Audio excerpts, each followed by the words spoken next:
We're back. We're back. Well, someone's got to be back for 2026. Despite the still waters, we're here on Rumble, X, YouTube, and Facebook. Still in long trousers. I can't wait for the spring. Doctor Who fans, we've got long faces out there. I know, but we'll stick with it, won't we? As we always have. Always have. Whatever we're on our way to, I suppose. Yeah, it's coming at us sometime in the future. We're going to take the pulse on our annual for 2026, find out where you are at, because whatever this is, this feels like no other gap year, I think, that we've ever had. You may be on standby, Doctor Who certainly is, but Type 40 Live has got more than enough to raise the temperature and get us all talking. Of course, the main difference is that there's nothing on the telly. It doesn't matter where I hit this thing, what I slap, what I change, what I restart. I can't get any Doctor Who on this. Certainly not any new Doctor Who. At least I'm far from a technophobe, bit of a geek, but when it comes to new tech, I have to say I do struggle now and again. Hello, everybody. I am Dan Hadley, Birmingham's king of the geeks, back again.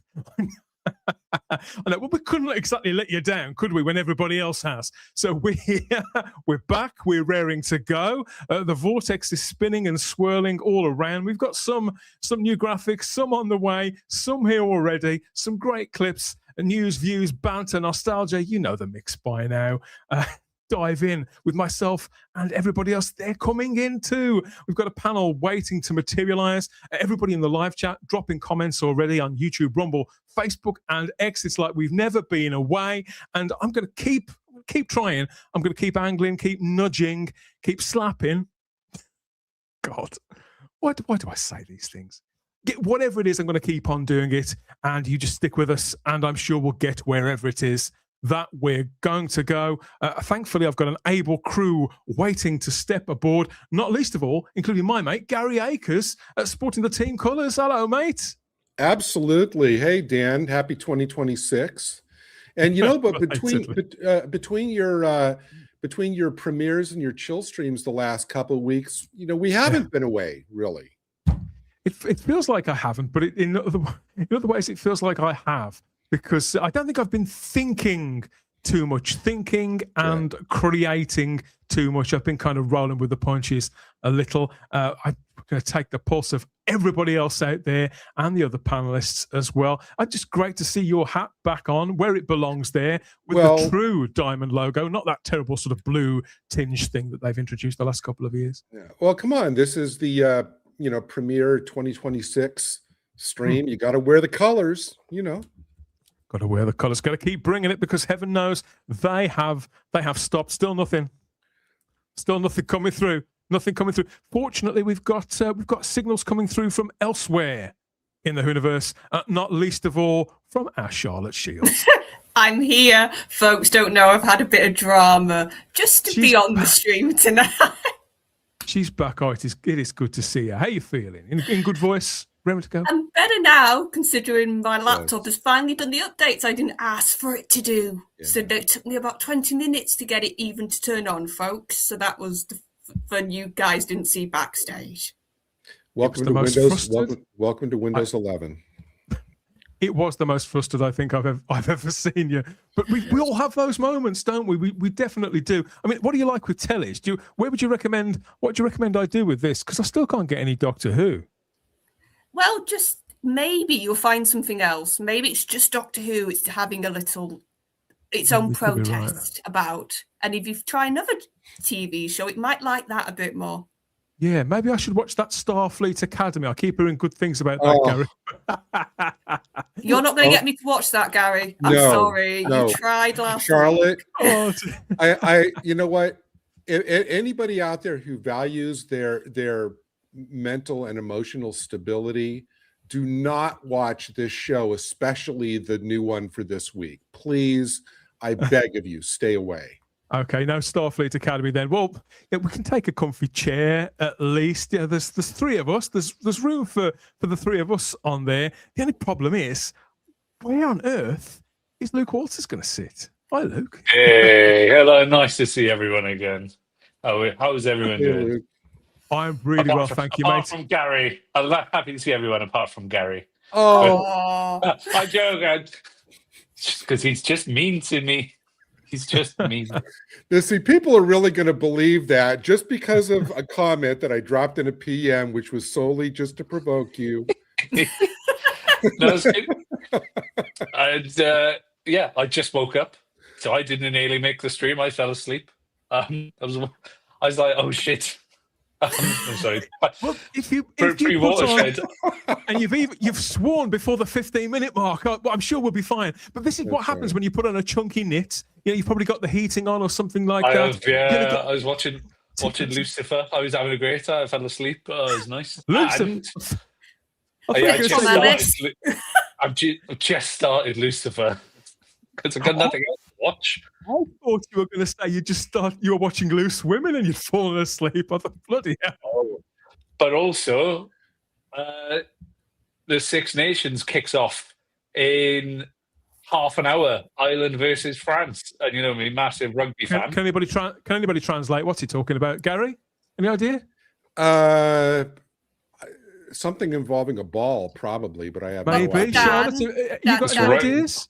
my dad's a rugby guy, and in Wales, rugby is a big thing, and the Six Nations is actually quite a big thing because the Welsh have won it a few times, haven't they, Luke? So you guys tend to do well. Not anymore. We're shit. All right.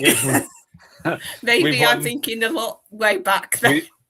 We've won 2 games in 2 years, and that was both against Japan. England put 60 points on us. It's heartbreaking, and we play them on Saturday in Twickenham. So this might be the last. You might be the last you ever see me on stream, to be honest. So How is the Six Nations different from the World Cup? Gary, you know it's what? just northern hemisphere.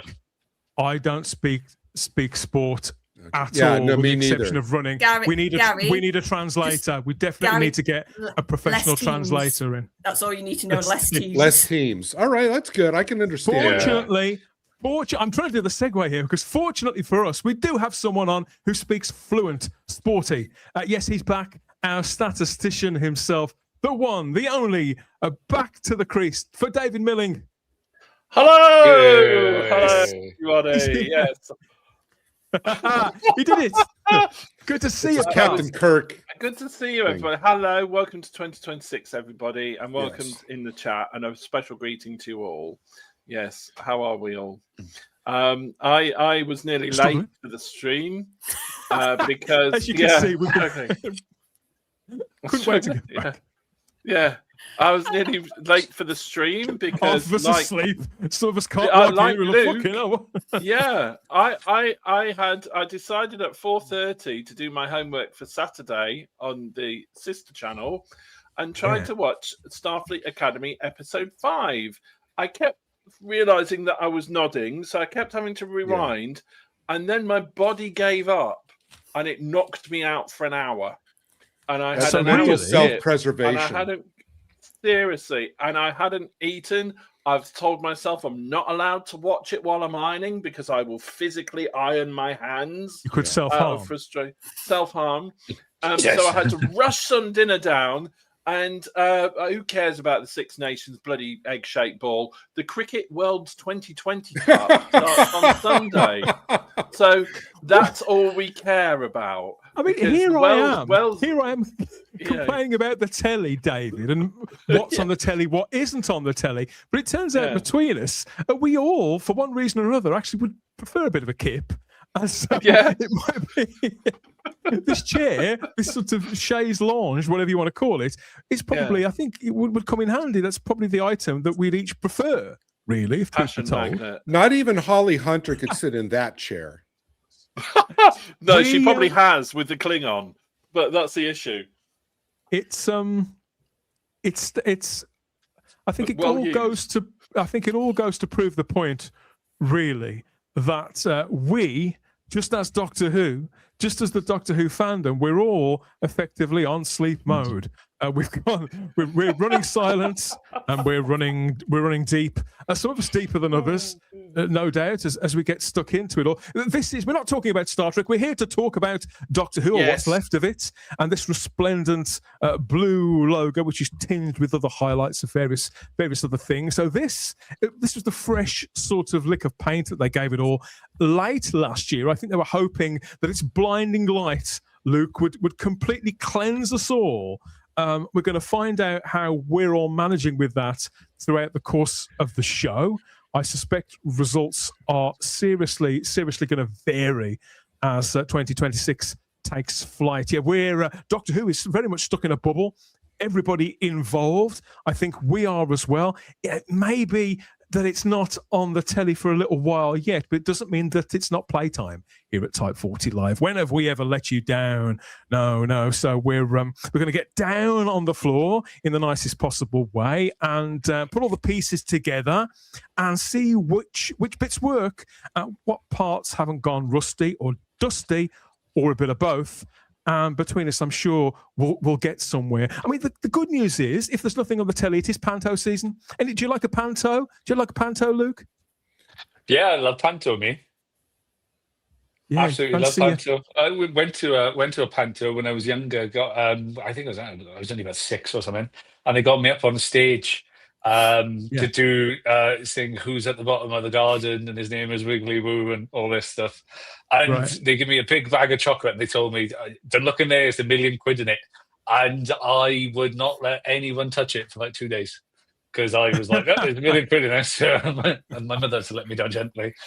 So I was a million, yeah. So for 2 days while I was 6, I was a millionaire. So better than not at all, mate. Only in Panto land. It was in Swansea though, and Swansea doesn't count. So by £3.50, you're a millionaire. You do like a show, though, I know, Luke, and so do you, Charlotte. Ever seen any Doctor Who celebrities sort of in Panto, either of you? No, not Doctor Who. No, I don't know. Oh, Jesus. My sister saw Colin Baker at Lincoln Theatre Royal in the early 90s and walked up to him and said, she'd only be about 10 or 11, and said, "My brother's a really big Doctor Who fan." And he went, "Oh, good. And she said, "But he can't stand you as Doctor Who." And he just sort of like went, "Oh." And I went, "You never said that, did you? Never said that." Yeah. But she did. And then gleefully told me about it. So there you go. And that's why he will never be on Type 40, because of David. Sorry, because of David. Yeah, because of my sister. David Milling. You could see him sort of getting more exasperated as he realises you're here. I did pay to watch him in a production at the Theatre Royal in Lincoln back in 2012, 13 time, and he was in the play The Woman in White, and he was playing the baddie, and it was the play was that long. It had 2 intervals, and a number of people left at the end of each interval. It was shooting at one. Yeah. The play was that long. It was longer than Shooting At was Doctor Who run. It was.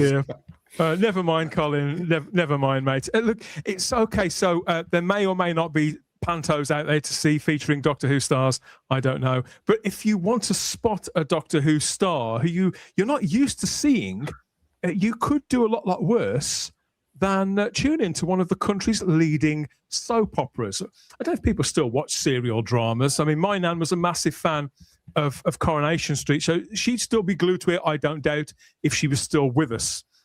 If she was, she'd have seen a doctor very much materialising in the last week or so, propping up the bar at the Rover's return from now on, his friend of the show and present voice of the third Doctor, Tim Treloar from Big Finish. He's joined the regular cast of Coronation Street as this brand new character, Mal Roper.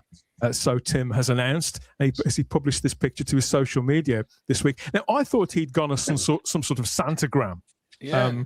Tim saw the funny side of that. No, but he has joined the cast of Coronation Street. So he's a fantastic actor, Tim. He's done a lot of stage stuff, a lot of TV, lots and lots of audio work, audio books and readings, as well as playing the Third Doctor now for nearly 12 years, I think it is. So anybody here watch Coronation Street, and have you seen Tim yet as Mal Roper? No. I used to. I don't know. We sort of dialed out of Coronation Street after the Corriedale episode. Corriedale? What's that? Yeah, that's when they had the sort of like, what happens if two worlds unite? Sort of like, it's like Dynasty meets Dynasty meets Dallas. It would be that would be the equivalent of it. So they decided to have an episode which featured Coronation Street and Emmerdale, and they called it Corriedale. And it was a bit quite like when frankly Magnum. appalling. Was it a bit like when Magnum met that old bird from Murder, She Wrote? That's yeah, right. but that was good. That was good. This was trash. Never mind, Tim. Congratulations, Tim, on getting the new gig at Coronation Street.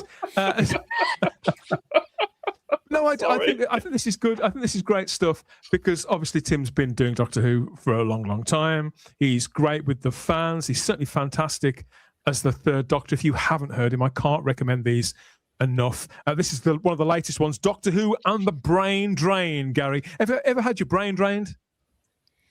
Only by watching certain TV episodes. Yeah, so Tim wanted everybody to know he's still going to be recording more material as the Third Doctor for Big Finish 2. He'll have the time in between his Coronation Street duties to still clock in with us. He's still very much part of the Whoniverse, but yeah, over the moon for Tim with that news and more Doctors. We'll sort of. I know some people are on board with this, mostly Luke. Jodie Whittaker has surfaced again, this time for the launch of this year's comic Comic Relief Red Nose Day fundraiser. This is all kicking off. Now, Jodie's advertising the red noses themselves this time. The theme for this year's event is Design Your Nose. So I do think this is quite a good thing for the school kids, Charlotte. So the idea is that the noses have a white space on them. And so kids and game adults, I suppose, can design whatever pattern or character that they want. I think Jodie's gone for a pair of socks there on hers. So you can design your own nose, pop it into the plastic bit there, and away you go. Just walk around the town there, rattling a bucket or whatever you do for Comic Relief. At £2.50 for the single red nose. But £2.50, you've got to design it yourself. I don't know. What's the world coming to, Charlotte? Well, to be fair, kids would love this. Yeah. Like, I can see if schools bought a load and on the day was like, right, design your nose. And trust me, there's one thing that will never die when it comes to kids is give them a piece of paper and some colours. That will keep them entertained for ages. Wet plays, that's what we rely on. I can tell you that for a fact. So the kids, actually, good. This is a nice idea. And Jodie is sort of, they do get a whole collection of BBC sort of associated people, don't they? And because of Doctor Who, she will now have that association. So it makes sense. Yeah, they get whoever's free. You just know that there will be some people out there that just draw a huge picture of a hairy cock and balls on that Design Your Nose and just David, start wearing them round. Hopefully not children. No, I'm just thinking more of the older people. Yes. I bet Jodie Whittaker did. I bet when she took it home, she was there. Oh, good stuff. Yes, so it is £2.50 for a single Design Your Nose. Then you can draw whatever you like. So if you want to draw the cock and balls, like David said, and startle the neighbours, you can go and do that. £12.50 for a 5-pack. So if you make a mistake, if you decide that it's not hairy enough, if you want to... More details on the ball bag. You can go nuts, literally, with the Design Your Nose for Comic Relief Day. It's available from Amazon. You can buy the 5 packs from Amazon, and postage is free. Red Nose Day itself, Gary, is on Friday, March the 20th. Catherine Tate is also going to be involved with this, so that's two great reasons to miss it this year. Of course. Are they? I assume that they're not doing anything Who related on the actual show. I've just been to check, and no, it's still in sleep mode. Yeah, no. But that's Charlotte's exactly right. I mean, were I a teacher in the UK, I would get a whole big bag and just let my kids go for it like on the day of. I mean, they love doing that. And here's the thing, it has gone a bit in schools in the last couple of years. Like, it's not as much of a big fundraising thing. Like, people come in, usually the kids with their own clothes. Like, so to actually have something that's a bit more of a push and creative, I actually think it's quite a good idea for these. Yeah, I do too. So everything else may be on sleep mode. We do have a lively bunch in the live chat there. Build it and they will come. So they said in the film, if you remember. We've got some comments we can get stuck into already. Some acquaintances, some reacquaintances to make, I don't doubt. And lots more besides. We're just getting warmed up. Stick with us. Well, according to the Lord High President, I seem to have caused a problem in the universe. Well, it isn't me, it's probably the Time Lords continually using me as some kind of galactic yo-yo. Might I suggest you actually watch Type 40 podcast? That should have all the answers you need. There's always time. Well, I have rather an abundance of it, don't I? Yeah, you do, Scott, but they don't. Evidently, Zero Room, it was with us there from the very beginning, and he doesn't even know what sleep mode is, does he? He says, welcome back, Type 40. Welcome back, Zero Room. Good to have you with us, Colin. We've got Evening All from Woodhouse 122 as well, another old name. And we've got Funky 1463 who says, it must be getting warmer. Dan's not wearing a hat. I knew there was something I'd forgotten, Gary. I wondered why my ears were cold. Oh, it's too late now. I'm going to put my hood up just to Gangster David. Roadman. And Luke's not wearing his hoodie today. His onesie. It's ready. It's ready. The night is young, Gary. The night is young. Currently in Woodhouse 122 is currently in Scarborough. Fuck me, I bet that's cold. Rather you than me, but I hope you're having a good time at whatever else is going on. Stephen Braddock is here too. And we've got Garbage is back as well. Lord Thoth is here. They're all complaining about another show entirely, which does make a change. It has to be said.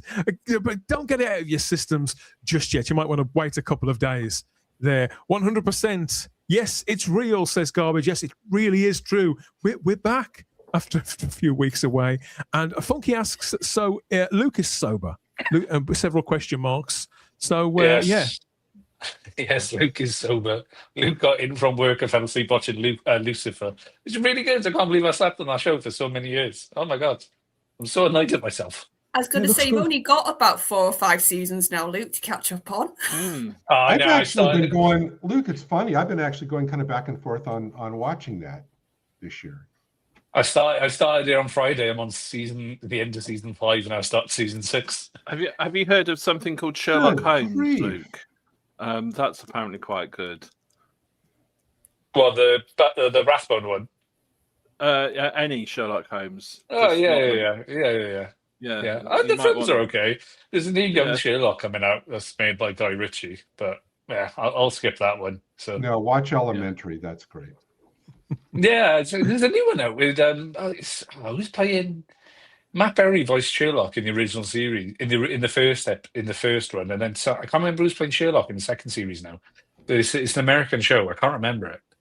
Yeah, that's okay. Hell of a segue to it. But yeah, I'm sober. I'm very sober. So I have no idea what that is, but there are several different versions of Sherlock Holmes in production all over the world at any given time. There's Japanese ones, French ones, all sorts of stuff to do with Sherlock and Sherlock Holmes. We've got people complaining about Doctor Who. Doctor Who is dead, says Richard Brooks. Doctor Who is dead, but that won't stop Russell Tough Davis for desecrating it one more time. And Stephen Braddock says the only good thing about Doctor Who last year was when it was over. So we start as we mean to go on. BVFS is in the live chat. Oh my God, a simple oh my God. That could be about anything that we've covered in the last 25 minutes. I feel we're making great time already, David. We're covering a lot of ground. Yeah, absolutely. And that's what we need to do, because there's not a lot. Hang on, I can just hear the the silence Screamer? of the Bad Wolf computers updating to Windows 11. Yep. Don't mention Windows 11 to me tonight. Fizzes out.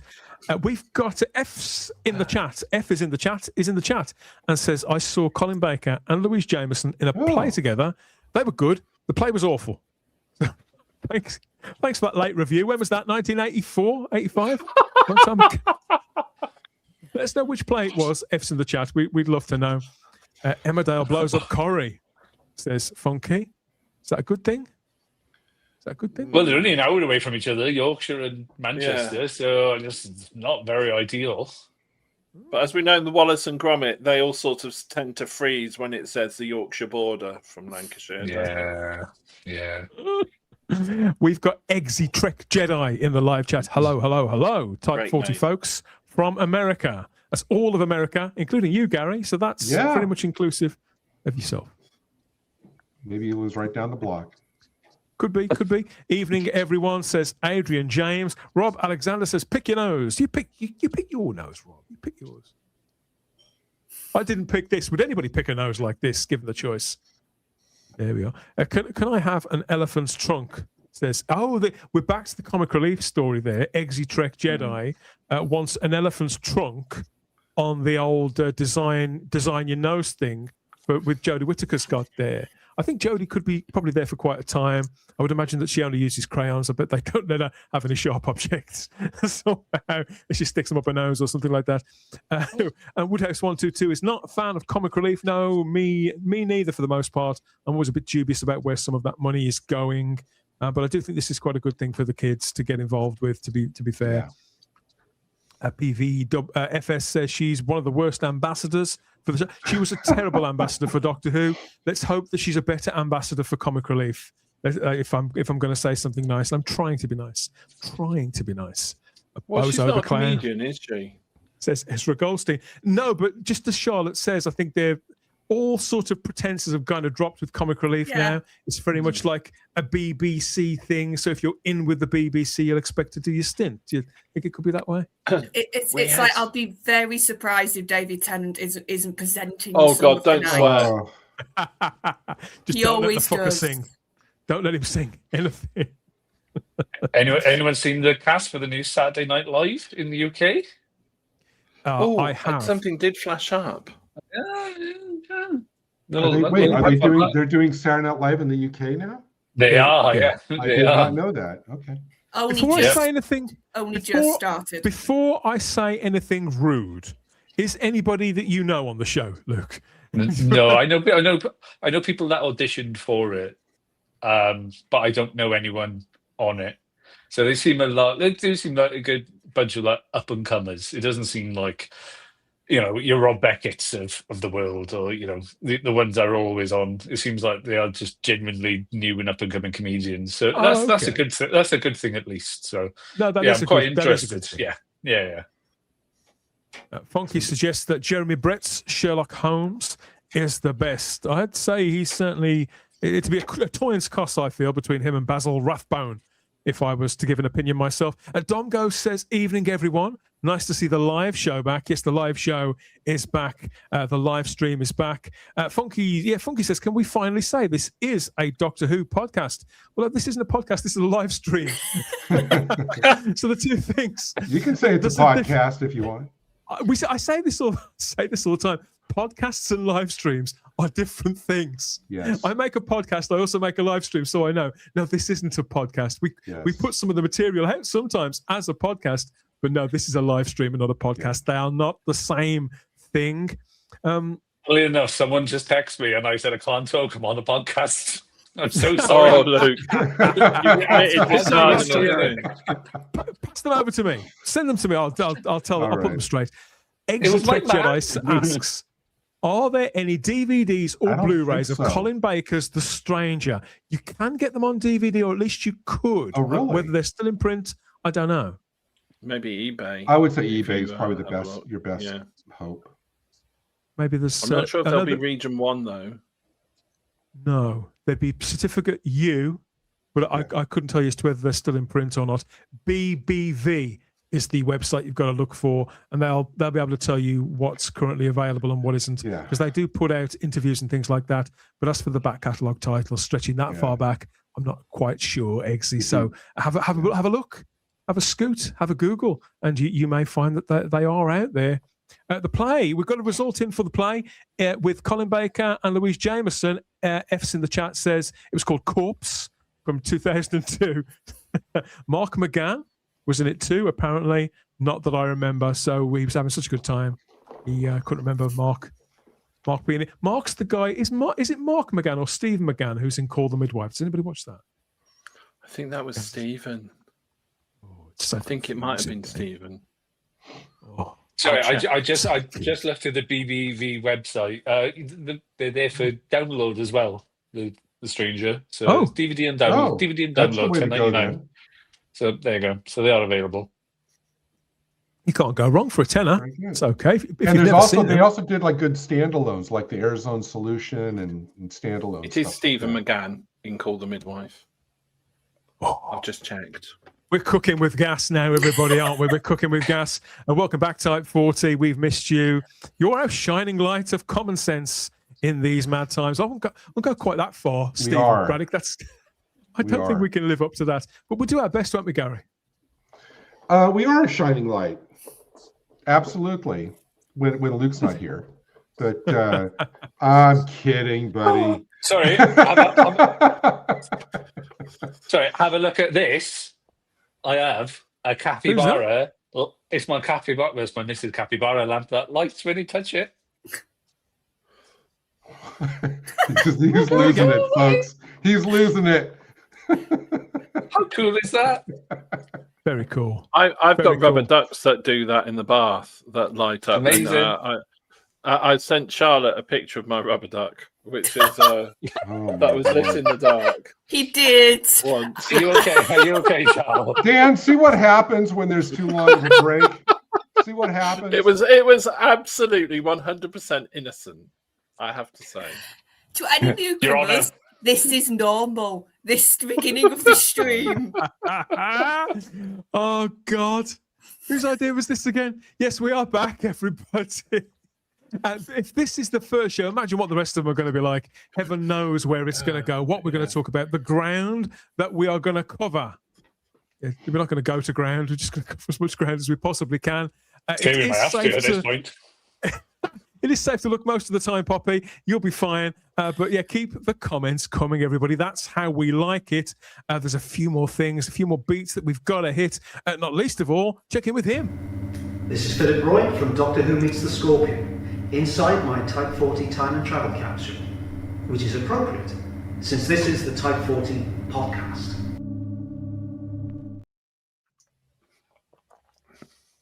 It's okay, Poppy. Did you know Philip was in Doctor Who? He was in the 50th anniversary. Yeah, he doesn't like to talk about it, though. Doesn't like to talk about it. I called him Philip as well. That felt really weird. Oh, Phil. Sorry, Phil. I've got a prediction that this time next year, everything's going to be all about the Scorpion.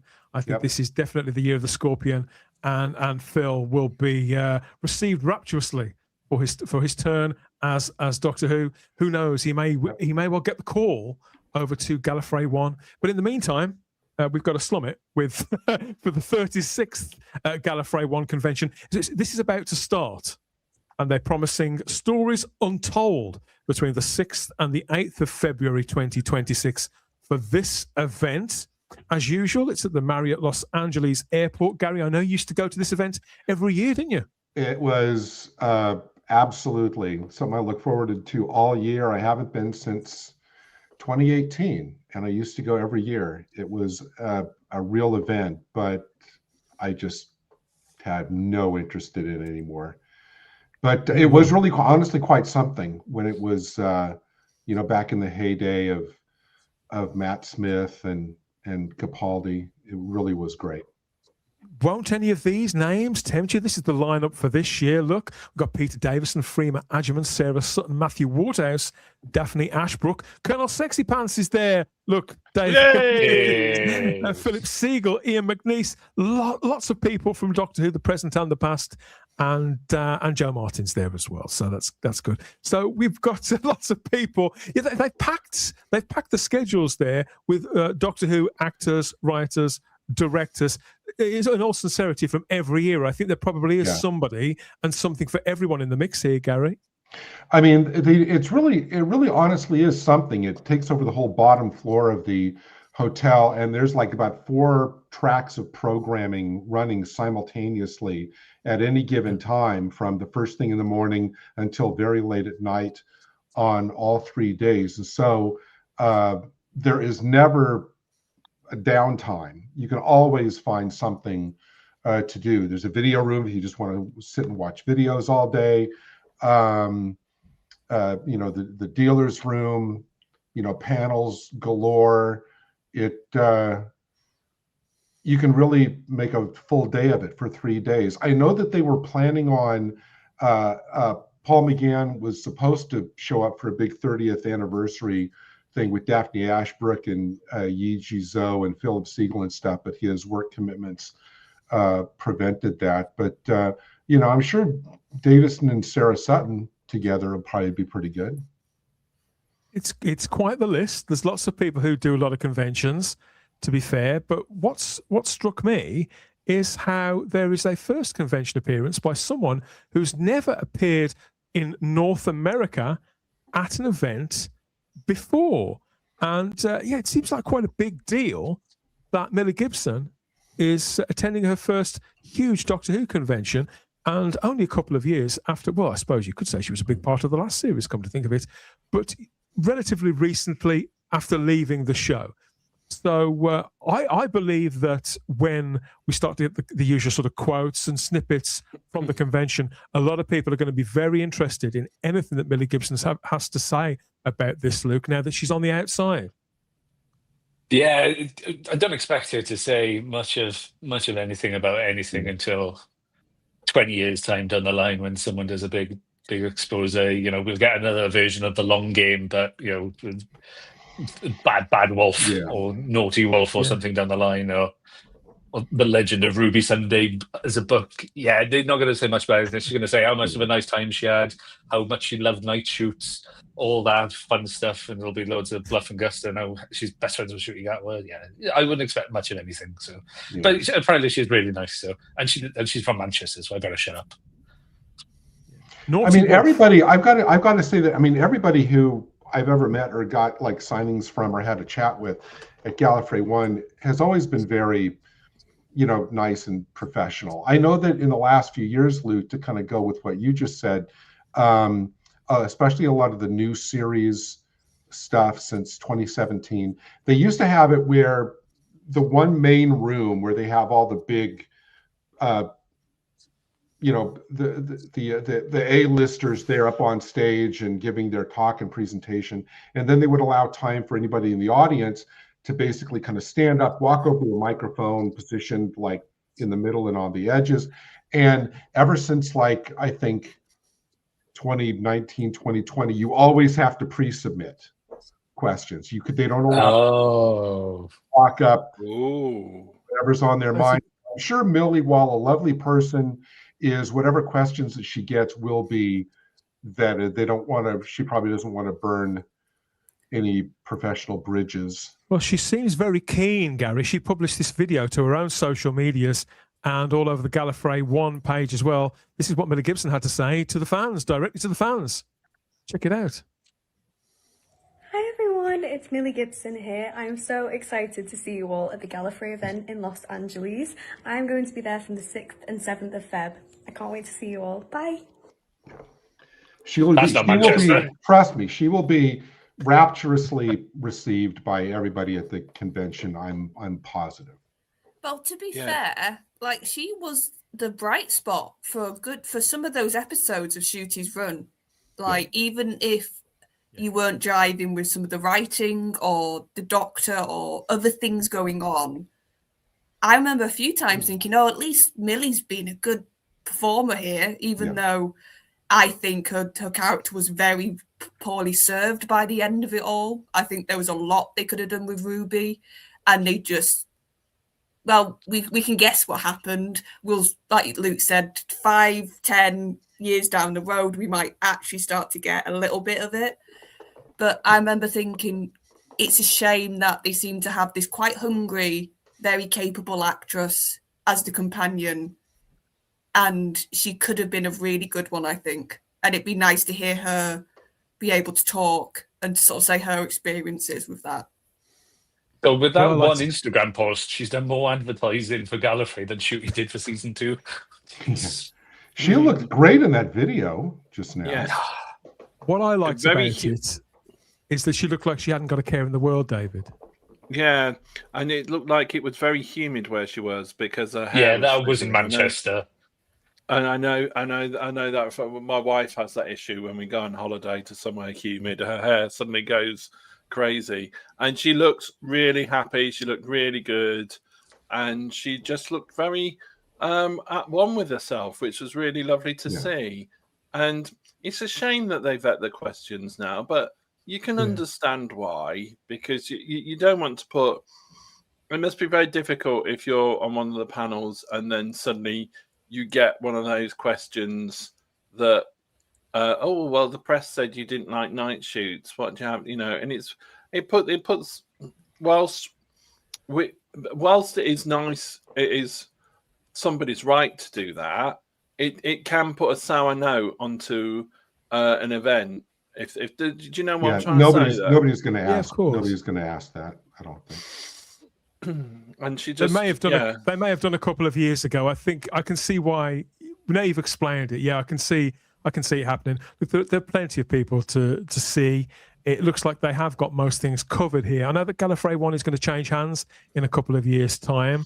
Rumors are it's going to be bought by one of the big sort of conglomerates and go corporate. I feel that would be a shame, Gary. But in the meantime, let's hope this sort of the personal touch survives for the next couple of years. That's always been the outstanding draw of Gallifrey 1 is just the hands-on personal. All the celebrities and stars are just walking around, whether it be the dealer's room or in the hall or whatever. It's just very open. You don't have to sit there behind fences, and look at them from afar and stuff. And that kind of and that's very unique, I think. And that's one of the things that has made the convention stand out was that, it's just the very personal nature of it all. And they have special things like if you want to buy specific, like photo packages, or if you want to buy they have like a little reception, like upstairs, a little kind of like cocktail reception and stuff that you can pay extra for as the celebrities, I think, go around from table to table, for a more kind of intimate, like meet and greet things. They do that. The one thing that was interesting on your main slide that you had up was the phrase "tickets available at the door," which I can tell you, like 10 years ago, back in the day, like I said, I remember whether it be 2013, 2014, where the tickets went on sale, like literally like a year in advance. Like the tickets for the next year would go on sale a month after the convention. So they would go on sale, say, for example, like at the end of March. And I remember a couple of times when everybody would be calling in, because I went through it as well, and this crashed the system like in the first 2 minutes.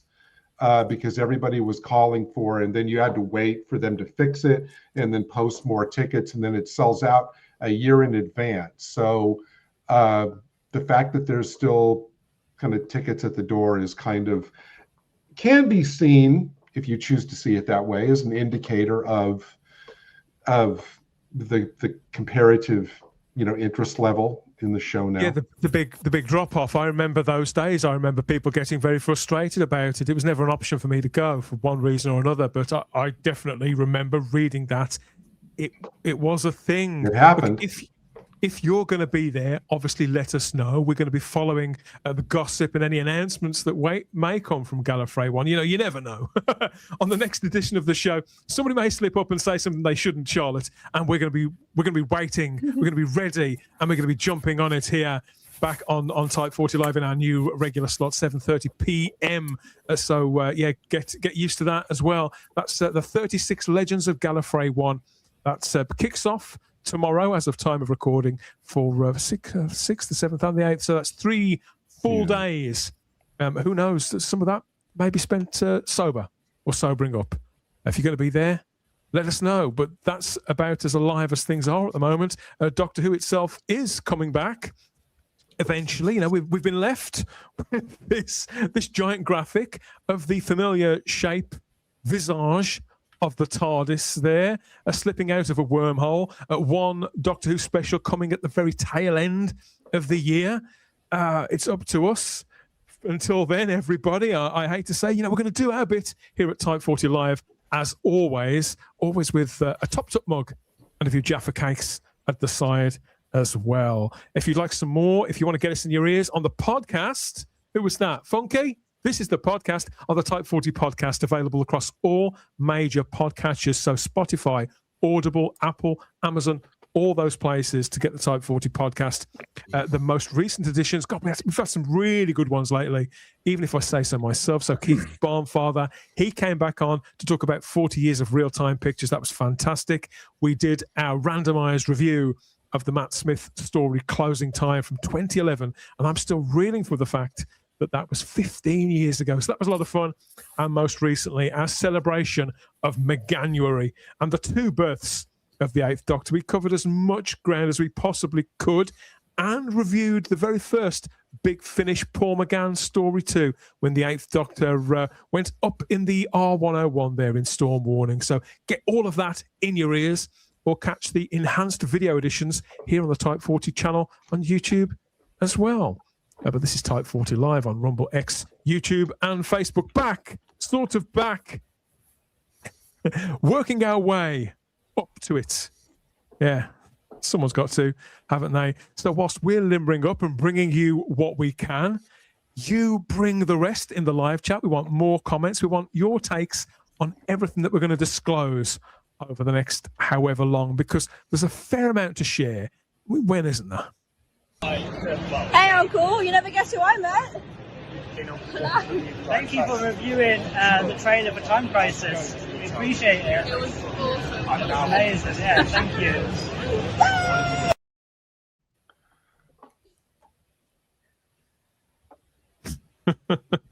Yes, so that was Ian Diaz's niece there, one of our roving reporters for Type 40, bless her heart.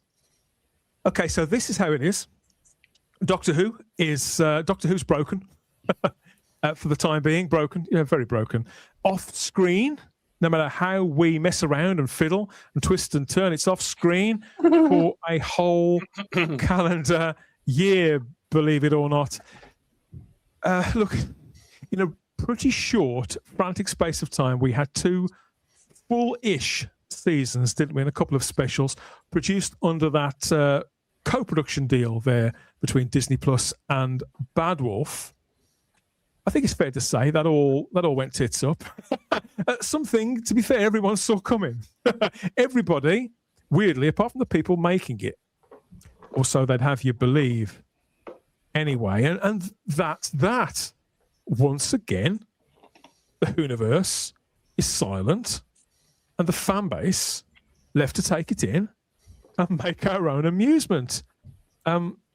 Obviously, that's down to us. This is very much how we do it here at Type 40 Live. But the truth of the matter, the sad fact is that the general public, as it stands at the moment, have no appetite whatsoever for the series right now. It's only Doctor Who fans who are going to notice that it's not on. Never mind miss it, because Doctor Who feels culturally and creatively dead and irrelevant. People are fed up, basically. I mean, I can't really believe that we are where we are 8 months since the end of the last season, and only a couple of years on from what promised to be this amazing relaunch. I feel like we're sitting in the smoking wreckage of what could have been something truly special, all new, and a new start.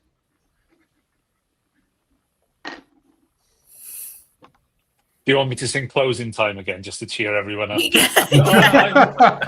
I'm willing. I'm willing. Who wants to? Do you need some backing? Yes, let's do it. I mean, And for everyone worried, Well- France and Ireland at 0-0. So. The truth of the matter is, Doctor Who will always be on our minds as part of the dedicated fan base. But I mean it when I say that I get the impression that nobody out there in the broader audience is missing it, and nobody is asking after it, David. That's the cold hard truth of it. What are your thoughts? Yes. I do you know what? I just don't really give a damn. That's my thought of it about it. I love the program. I love what it means to me, and after what I've gone through since probably 2019, after the first season of Jodie, it started halfway through the first season of Jodie. I'm just sort of like, well, whatever. I suppose we'll hear when we hear. And I'm more excited about the release of the collection box sets. I'm more excited about the release of an occasional Big Finish special. I'm more excited about the release of the Chimes of Midnight and Jubilee being published in hardback.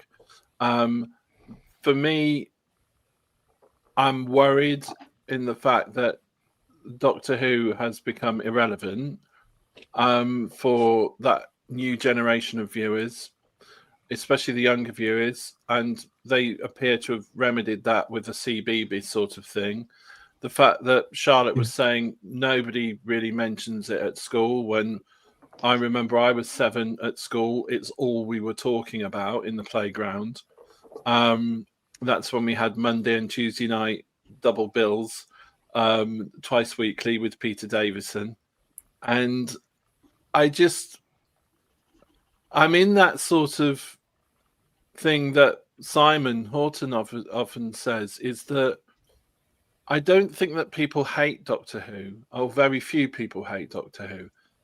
I've just sort of fallen out of love with the modern portrayal of it. And I think apathy, I'm very empathetic to it, and I think apathy is actually worse for a program than that was rubbish. Yeah, I hate it, because then at least people are still talking about it. When it's just, like you can see the dust blowing across the screen, and I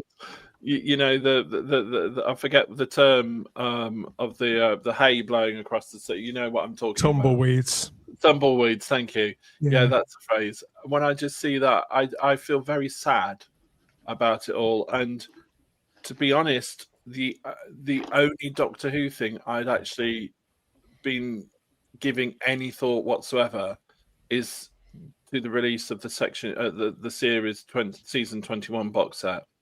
That's the only Doctor Who related thought I've been given lately. Yeah.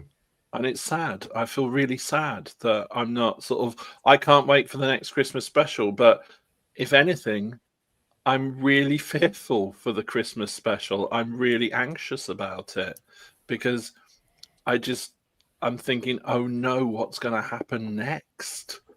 All of us, David, have other things.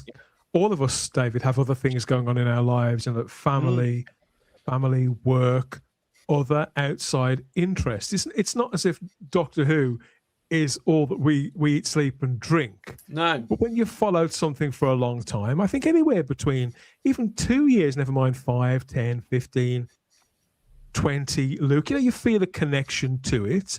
And I think, but connections have to be fastened at both ends, I feel. And how I'm processing my response isn't dissimilar to David's, but I feel that when I tap my end to see if anybody's there, that's the connection, it's not getting through. It's not fastened at the other end. No matter how connected I feel to Doctor Who, how attached and invested I am in the brand, there's nothing coming back at me. And so therefore it's sort of slipping from from my mind. I mean, where do you sit? Where do you sit with it? I mean, David's spoken very personally there. Is Doctor Who very much on your mind at the moment, or are you doing other things too? Pretty much doing other things. Like everyone has different relationships with the show because it means, it's passed down through father to son. It's like I made before Hooligans. I kind of dipped out of Doctor Who in Jodie's run, to be honest. I was a massive fan. Capaldi started to wane, dipped off then in Jodie.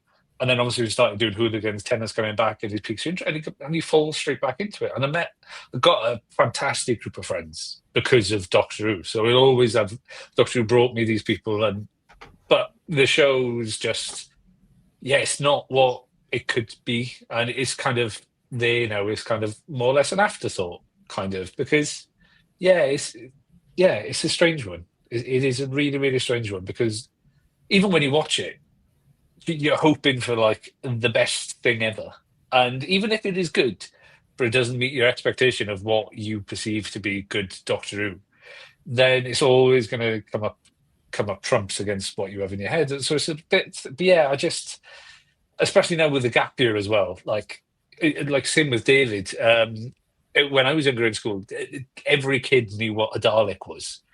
Guaranteed, if Charlotte went into school and asked the kids what's a Dalek, they probably wouldn't know. One or two might have a vague idea, but they wouldn't know because, especially in RTD1, you had essentially a four series story arc of the Dalek journey of Journey's End, and you're all told one complete story. Now it's like we really get the Dalek, and it's Doctor Who and the Daleks. I'm not pinning this all on the Daleks, but it was such a cultural zeitgeist then. It's like when you go into Toys R Us and you see the big displays of Doctor Who toys everywhere, and now all you get is a £45 online exclusive that everyone pilfers and sells for like 100, 200 quid on eBay instead. Like it's changed dramatically on what the brand is, and the brand's just, not saying it's a dying brand because it does have the potential to go back to where it was, but it's fallen back into it's that show again. It's that niche sci-fi show. It's that culty show. It's become niche and culty. Yeah, that's the word. Luke, I agree with you. We've had gap years before. In fact, it got to the point where more often than not they were gap years. Charlotte, why do you think it feels so different this time? I think it feels different because the only thing we've got in the horizon is something that the fan base, I think, on large, doesn't really want, if I'm being honest. I think if last year, when Ncuti left or regenerated, if they would have coupled that with Russell is also going, the showrunner's leaving with his doctor, like it did with Moffat, like it did with Russell the first time around, I think we would have been in a lot different position because we would have had that sort of thing of, who's going to take over? And dependent on the name, at least it would have been a new creative voice, somebody with a different writing style, possibly, somebody who might have different ideas. And that's what this show needs. The only thing, like I said, we've got is Russell writing his send-off, which is what we all are guessing it's going to be, because nothing's been confirmed yet. And after having 2 series and a spin-off, that the weaker points of that spin-off we've just had with The Land Between were all Russell's bits, if I'm being honest. That finale was all Russell writing, and it fell on its backside, and it had all the issues we all sort of said, please don't do it again, Russell, and he did. And you've got, and also, what's the other thing that's to appetizers? Billie Piper. Even though I've said, I love her as an actress. I think she's brilliant with the fans. She will probably do a really good press thing beforehand, do lots of interviews. That will be lovely. But I don't want her back because for me, that shows the show is stuck in its past. Yeah. It can't get away from how you've described that. And I agree. But I think what you've sort of identified is a lack of a sort of an undercurrent, a bed that is a rumbling of building anticipation, which we usually would have in a gap year because a storyline was about to be picked up that had been put down. Or, as you said, somebody was about to appear in a role on screen or make themselves creatively known, whereby there'd be a degree of appetite for them. Even if it was nervous excitement, there'd be something. But that you're right. That's what's missing. Yeah, it's Russell again, who came back, like you said, gave a load of promises and underperformed, if you're putting it lightly. If he came back with a Doctor, which I didn't think it was possible to be just as disliked as Jodie, but he managed it. Probably even more so. Yeah.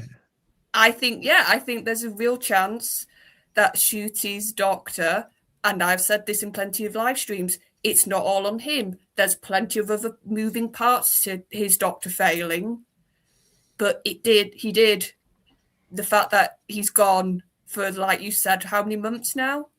And it's like he was never the Doctor, almost. It feels like a little bit weirdly. Yeah, and we can't even rely on David Tennant. Every time that guy opens his mouth, he seems to make a massive prick of himself. You've got Jodie Whittaker still... The damage done by this era, no matter what you think of the actress, I've never met her. She might be lovely, I don't know. But whatever you think of her, that era did so much damage that has obscured the bulk of everything that came before in the 21st century, that people are struggling to re-access those points. Those of us who are lucky, maybe, can do that, or at least can go back to the classic show to sort of rewire our connection to Doctor Who. And so we're okay, just as you said, David. We can look forward to the next box set, or we can find what goal there is out there to be tracked, to be detected, and be pulled out from the wreckage. But everybody else is just thinks, oh well, Doctor Who, that was a thing, and they don't care whether it comes back or not. I mean, Gary, it's famously been dead in the States for a long, long time, hasn't it? I mean, but when you hear Brits talking about it, are we playing catch up to the rest of the world, do you think? No, I mean, I think that, what the Jodie era is what killed it in the US, because on BBC America was basically, the standard bearer for all things Who, here in the US, with a lot of great original specials, and you couldn't escape Doctor Who on that channel. And the Jodie viewership just dive bombed, and to where by the end of that era, I honestly don't even think they show Doctor Who anymore. But I mean, for me, it's that, speaking personally, especially like the last couple of years, and I'm not including things, as David quite rightly said, when we get the collection sets, I'm not including that. But just about the current stuff. For me, it's just been exhausting to be a fan of the show. All of the excitement and anticipation that would precede the ramp up to a new season, back in the Tennant days, especially the Matt Smith days, the Capaldi days, is just nowhere to be seen. I think that, and it's not that the concept of the show is tired. It's not that the iconography is worn out. I mean, the very fact that every time a collection set is announced, it's at #1 on Amazon the next day. So that just shows that if it's an era of the show that people value and like, not just for nostalgia, but just because at its core, it's good television, it's good science fiction. And now I think especially after, we got, what was it, like a year and a half between the announcement that RTD was coming back and the actual, I'll say the Children in Need special. So all that time for fandom to be like rapturously anticipatory of all this, that just that RTDU could do no wrong, that basically it's going to be a new golden age for the show. And I don't think that, the shock of even that first Children in Need special can be understated, because that was like hitting a lot of people collectively with like a bat in the face, because it's like people were like, wait, what? And then, we got the piled on with the specials and the virtue signaling and all of that. And that was just, at least for me, just like a colossal disappointment. But it's just over 2 years, Gary. That's all, and yet it feels like it feels so much longer in some respects. I think that's honestly where the division started happening, because even now, you go to dedicated sites like Gallifrey Base, things like that, and everybody who is so is talking about, oh no, the ratings were good for this or that, and parsing out the ratings to the nth degree for the War Between the Land and the Sea, or talking about how the show's in a new golden age. That just seems like desperate, sad coping, to me now. And it just seems like there's just such a, at least I'm just speaking for me, there's just like such like a flatness that like everything that we're getting is, whether it be like the special or the mini series or whatever, it's just kind of like, really. I hope that the CVVs thing is good. I'll try that, and I hope that the creators want to put out a quality thing. But it's kind of like, whatever comes along to try to kind of like get the paddles out and shock me into kind of renewed interest. It's just not there. You see, all new Doctor Who, as it was coming together, talked a really good game. And even this time last year, when we first got the initial trailers for season 2, it seemed refreshed, it seemed cleaner, and like it was going somewhere. It seemed like a development from what had been on before. And yet we found ourselves, if anything, within 8 to 10 weeks from that premiere, in a hole that was twice as deep. Things just seem to get worse and worse and worse. And I think that's what's got certainly me to the place where David, I'm relieved. A big part of me is relieved that there's going to be no Doctor Who on for the bulk of the year. It shouldn't be like that, should it? No, it shouldn't be like that. And there's a couple of points I want to pick up on. And if I may just slightly go on a tangent, and I'll bring it back. I've been reading. I've had a load of books that I've been meaning to read for a long time, and my wife told me that either you read them or I chuck them out to the charity shop, and I can't bear the thought of people buying me some books that I haven't read. I think that's very disrespectful to the people that have bought me them. So I've been going through books before bed, and I've read some really engaging books and some pretty damn average books, and the books that are absolutely awful, I've lasted about maybe a quarter of the way in. And what I've noticed is that thanks to Doctor Who and thanks to other genres, I'm a sucker for a story, and I feel that Doctor Who is all about storytelling. It's all about monsters in the wardrobe. It's all or under the bed. It's all about heroes and the least likely people being heroes, defeating people through sharpness of wit, not with how many guns they've got. And I feel that this lot of Doctor Who that we've been getting has been not subscribing to or following that path. And something like that I've been seeing, that even if I guess what's going to happen throughout a book I'm reading, which I did halfway through because the writer put a rather clumsy line in that went, all right, I know who it is now. And I still wanted to go to the end because behind the narrative of a story, it was still good. It was still engaging, and the characters were believable.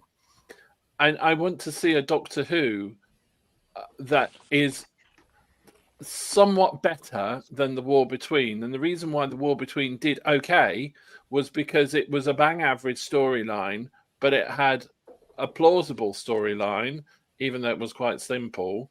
The characters did develop through it, not necessarily how some people wanted them to, but people want to be taken through a story that makes sense with believable characters. And I know I say this on our sister channel on Saturday nights, but no matter how simple, they want that to feel that they're being even saying, well, here we go from here to there to there and to there, and there's the end. And you see how that makes sense? Because And I feel that what we've had over the last 2 years narratively doesn't make any sense whatsoever. The characters have been bastardized beyond all sense of belief into things that just don't fit what the characters should be. And we've had very little of the monsters in the cupboards. I think the closest things to monsters we've really had is the snot beast in Space Babies, and also the shriek in Lucky Day, and maybe in Dot and Bubble as well. But I feel that those big sort of slug things. Yeah, I like those as well. They were the only. You're quite right. You've just identified the three things. I wouldn't say they creeped me out, but I felt that they at least belonged in the same universe. Yeah, and we're missing that from Doctor Who. We're missing the good and the evil and the bad and the baddies, and the baddies aren't pretend businessmen from America. The baddies aren't podcasters. The baddies aren't those sorts of people. The baddies are the Daleks who will come and just blow the shit out of you because you are different to them and you are evil and they want to be all conquering. It's the whole thing about the science fiction and the fantasy element of that is that it is not real, and then you can get caught up in this fictional world of wonder and escape from the modern day horrors of the world. Are you pointing at a version of the series that we've had most recently, which, despite the sequins and the wiggling the glutes and all of the sort of the current day pop music and the current day sort of language thrown into it, that is actually really rather dull and very everyday, rather than tapping into the real strengths of what Doctor Who at its fundamentals, at its foundations, actually is. And we've ended up with a version of the show that looks like any one of a number of other shows on TV, or any C or D tier trashy sci-fi show that you would find on a late night cable station somewhere. Yeah, I am really. And the whole purpose of Doctor Who is that it relies on your imagination, that you could happen to stumble across this knackered old police box and you go through it and it's a different world, and you can go anywhere in time and space. And I believe in Adventure of Space and Time that Mark Gatiss so beautifully wrote and produced is that it's the Wizard of Oz meets Father Christmas. Now, even for an adult, you can see that the whole magic of Father Christmas in Miracle of 34th Street, whatever version you like, but the Richard Attenborough one, because that sense of belief and wanting to believe, even the judge, even the person prosecuting the guy, is just overawed by this. And we as people, I believe, need that element of fantasy and imagination to keep us away, to switch off from the mundanity and the hostility and the unpleasantness of the modern world, and to take a show from being anywhere in the history of the universe to keep putting it in modern day nonsense is just depressing, and people don't want to see their everyday lives. So people can't portrayed go in to it. that show that they used to go to get their fix of geekiness, Yeah. or their escapism, or their stimulation. They can't go to Doctor Who and get those things anymore. I think you're right. And I think when you look at modern day drama, and Charlotte, you've spoken about Line of Duty and various other popular dramas, and so have you come to think of it, Luke, pointing at things that have worked on British television in the last 18 months or so. I think what they've all got in common is something that the War Between the Land and the Sea also had, in that whatever we think of it, and whether we enjoyed it or not, whether it's our cup of tea or not, same with Line of Duty, same with Vera, or any drama on British TV, with the War Between the Land and the Sea, it roundly succeeded in practically everything that it set out to do within its running time. And I think that's what you get with the majority of dramas, of sort of finite dramas, and some long running shows on British TV. Death in Paradise, the reason why that endures is because it knows its identity.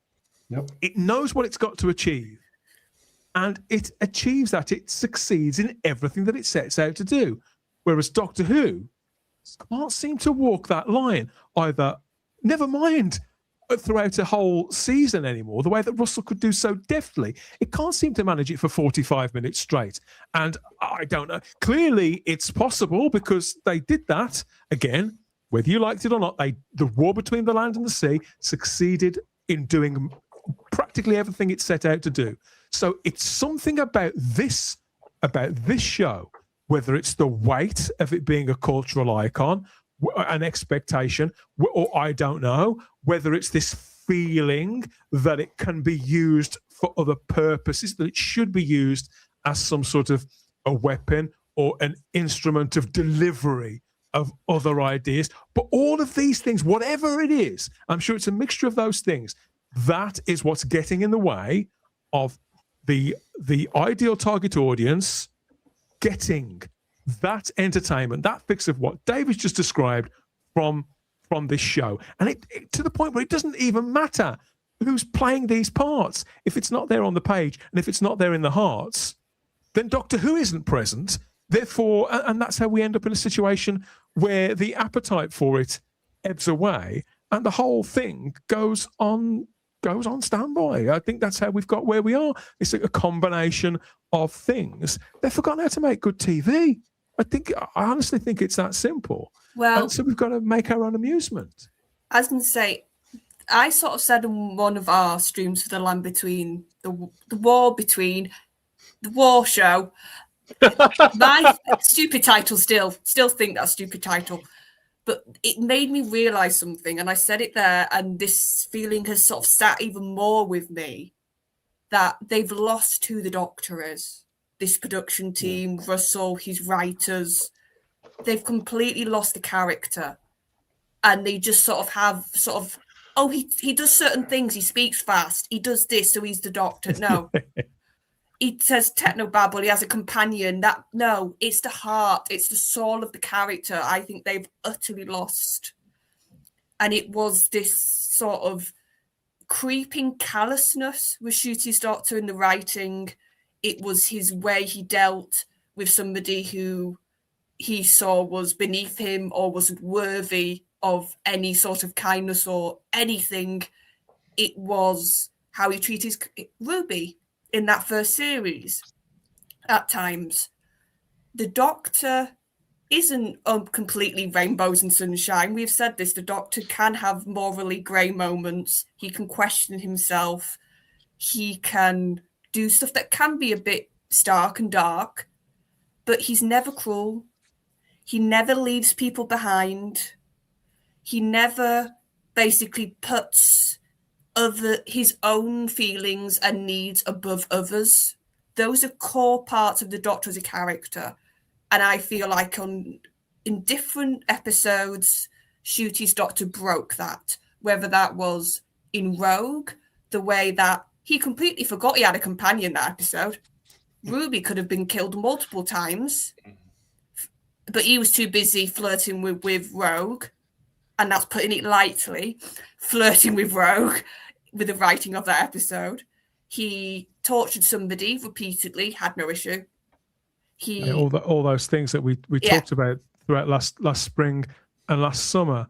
Where there's a will, there's a way. They often say. I think the will seemed to be there at some quarters. I keep coming back to this quote here from Julie Gardner from about 2 years ago. This was, "I want every person in the world to watch Doctor Who. We can just get bigger and get better reach, and it feels like exactly where Doctor Who should be." This is precisely the right mindset to have. What on earth went wrong? I can't believe that Julie Gardner didn't see this, wasn't watching this all come apart. BBC Studios and Bad Wolf are now going it alone, of course. The deal collapsed pretty spectacularly. You know, we were following this for a long time, well before it was officially confirmed. But on the same day that they announced that the deal was over, we did get that confirmation of a future of some sorts for Doctor Who and a new Christmas special for 2026. That was confirmed by the BBC's press office. We got this new graphic, and we had a new quote. We'd like to thank Disney Plus for being terrific global partners and collaborators over the past 2 seasons. The BBC remains fully committed to Doctor Who, which continues to be one of our most loved dramas, said Lindsay Salt, who's director of drama for the BBC, finishing off by saying, "And we're delighted that Russell T Davies has agreed to write us another spectacular Christmas special for 2026. So much in such a short phrase." I want to look in the live chat now and see what people have got to say about all this. You've heard where we are. Where are you? I suppose this is a roundtable discussion about where we all are right now with the show. Pile of crap. Says Who Phantom at 7021, Luke. And what is actually happening with the series long term? So that's the one question, I suppose, that people may have in the back of their minds. But to be honest, I think it's only a few. Most people don't care. But Farsight is fantasy sort of casting here. Jamie Matheson as producer, Ben Aronovich as script editor. I used to see a lot of posts like that in the past where people would put forward their candidates for people behind the camera, behind the scenes, as well as in front of the camera. But now I don't even read any of that. Domgo says that seasons 1 to 26 brilliant. The rest can go jump. So he's cut off right there with the new series entirely. And lots of people still lament the departure of Peter Capaldi as being a watershed moment. Richard Brooks, Russell Tough Davis, we get it, Richard. We know. You don't need to write that every single time. We get it. Yeah. I never liked New Who as much as Classic Who. It never felt like proper Who, says Farsight. It was a long time. It was a long time afterwards, Farsight. They were picking up production of something the best part of 2 decades later. So in many respects, I've always said my Doctor Who ended in 1989. I think there's a lot of people who consider that their Doctor Who ended in 2017. That's fine. That's fine. Domgo says the only thing that's died is modern Who. The classic stuff will live on forever. But a lot of people, I think, again, just as Luke said, it's very personal. I think that people's responses to all of that and where those lines are in the sand depend on an individual's connection to it. So whatever you can enjoy and how you can enjoy it, I'm happy for you to get what out of all of it, what you can, I suppose. Eggsy Trek Jedi says, my worst fear is that Russell T Davies will hammer the final nail in the coffin of the Christmas special. So there's a feeling of, like Charlotte, I agree with you. I think that there's nothing there. But for the people who maybe are looking at Christmas Day 2026, perhaps the rumbling of anticipation has been replaced by naked dread. That's a pity as well, isn't it? Yeah. I mean, you could say that's also a form of sort of nervous excitement, I suppose, Luke. Dread, but you want people to be looking forward to Christmas Day for whatever reasons. You do, but it's what comes afterwards, isn't it? It's like Yeah. undoubtedly we're going to get Tennant back. Like, that's pretty much a given, I Yeah. would say, at this point. He's going to come back. We're going to get Billy back. Apparently, the rumors is it's going to be a sequel to, or like a homage to Doomsday. So I guess that works if he's called the Lost Doctor, trying to find it. But it's such a weird time. And to go back to what a point David made, I think the show is that form of escapism. That we had the kitchen sink drama in RTD1, then we veered into it in the Cosmic Fairy Tale era with Moffat.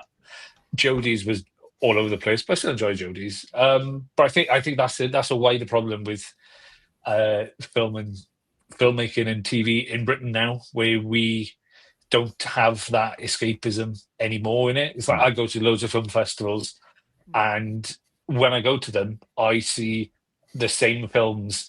Everyone's making loads of different filmmakers, but they're all making the exact same film. It's all these like this dreary, depressed, social issue films. Like, I want to go to the cinema, or I want to turn on the TV and just think the world is bad enough as it is. Exactly. I want to leave that behind. If it's for 10 minutes watching a short, if it's for 45 minutes watching the Doctor fight a Dalek, and everyone's just stuck making the same thing, and Doctor Who has kind of fallen into that trap somehow.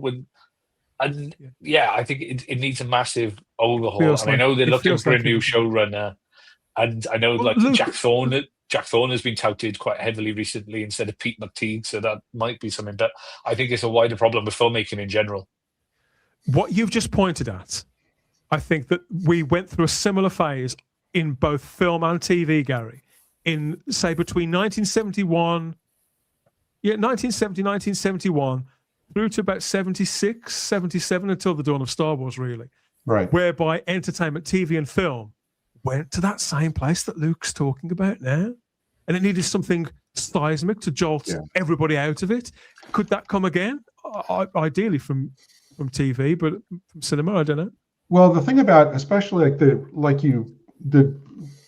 years that you called up, I mean, the dividing line, was Star Wars. If you look at a lot of the 70s, earlier 70s TV shows and movies especially, everything was like so dystopic and kind of darker. Pretty much most of the sci-fi movies were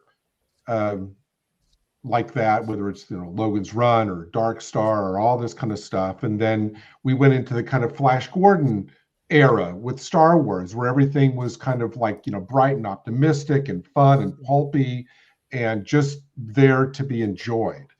And absolutely, I mean, the one thing for me about like watching, I mean, I will always be more of a classic series fan, and I think it was because for 25 minutes, as you all have said, for 25 minutes, you just get to lose yourself in this magical world of your hero fighting whoever he's fighting, and you can forget whatever troubles or griefs or preoccupations or whatever was going on in your own life. You could shut out the world and go to a better place, a more enjoyable place, like for 25 minutes, and just lose yourself. And that could be said to be true of the best of New Who as well. Certain things in the Tennant era or the Matt Smith for the most part, I think Capaldi for the most part. And the big distinction for me is now that is impossible, primarily because the show was being produced by and broadcast by people and entities who had no interest in that as their top priority. There was an arrogance and a narcissism in that, no, you will watch the show and be interested in the things that we're interested in, that you need to be interested in. You can't stop thinking about identity politics or sexuality or all of that, because that's what we want you to focus on in your life through this show. And that's an unforgivable to me, arrogant presumption that they think because they're temporarily producing it, that it's their show to remold into their image, because they have, because they have in their own minds a moral obligation to enlighten us unenlightened masses with all of the issues that we need to be thinking about all the time. And they're going to core dump it, into this show. And it destroyed the show, as it's done for pretty much every franchise, from Indiana Jones to Star Wars to Star Trek to pretty much anything you can name. It's because the people producing it want us to focus on what they're focused on in their own lives. The integrity of the show be damned. And but now though, Gary, I think what we're entering, or what we're quite a way into now, is an era whereby those in control of the culture, those who have co-opted franchises, properties, IPs, are now living with the consequence of their actions, their decisions, and the I suppose the impact that them catering to us based on their own tastes. They're living with the impact of all that, and looking at the metrics that are coming back. Yeah, the TV landscape has changed, but not to that extent. Well, they haven't changed. The only thing that changed. And I think it's one thing to look at figures at ratings going down, but for people to be detached from the actual brand itself, I think those two things are connected, but they're also different things. I think they're symptoms of a broader complaint, but they can be isolated. But in this case, because everybody has been making, as Luke said, everybody's been making the same brand of content and choosing to say the same things, deliver the same messages. You've got this sort of feeling. It's not even that it's homogenous. It's just all desperately dull. We could be watching or listening to anything. It doesn't matter, because everybody is saying the same thing. And that's why I think independent media is thriving. I think that's why independent cinema is getting stronger, tends to get the best reviews. People who make creative decisions that are slightly more left field, tend to be the ones that they don't get any more mainstream attention than they used to, but they're the things, if anything, they're the things that go viral. What's Ben Wheatley doing now? He's doing a cheap as chips sci-fi movie, which I think he's got about 3 actors in, made in black and white. He's having the time of his life over there. He left the mainstream behind. Anybody who leaves the mainstream behind actually seems to be doing okay. But anybody who makes it and consumes it is still stuck trying to make the same thing work that has failed time and time and time again, probably since around 2017. Well, that's because, Dan, for one specific reason, at least in my opinion, that's because their own perspective on the world, on life, hasn't changed. It's only the fact that their agenda is not as financially profitable as it once was a few years ago. They haven't changed themselves, in my mind, at all. That's why anybody expecting, in again, my opinion, RTD to do a U-turn and actually produce something watchable, my question would be, what do you base that on? Because it's not like, he's changed anything. It's just that the product is not as profitable as it was. So, and that being the case now, there's more openings for the kind of thing you're talking about, Dan, where creators who aren't interested in all the messaging and the agenda stuff and just want to produce enjoyable, worthwhile product can come back in through the cracks and actually, get their own stuff going. Can you imagine now, Gary, if somebody like Ben Wheatley got their hands creatively on something like Doctor Who, as somebody who's flirted with the mainstream, so he can do mainstream, but exists largely outside it. If he got the opportunity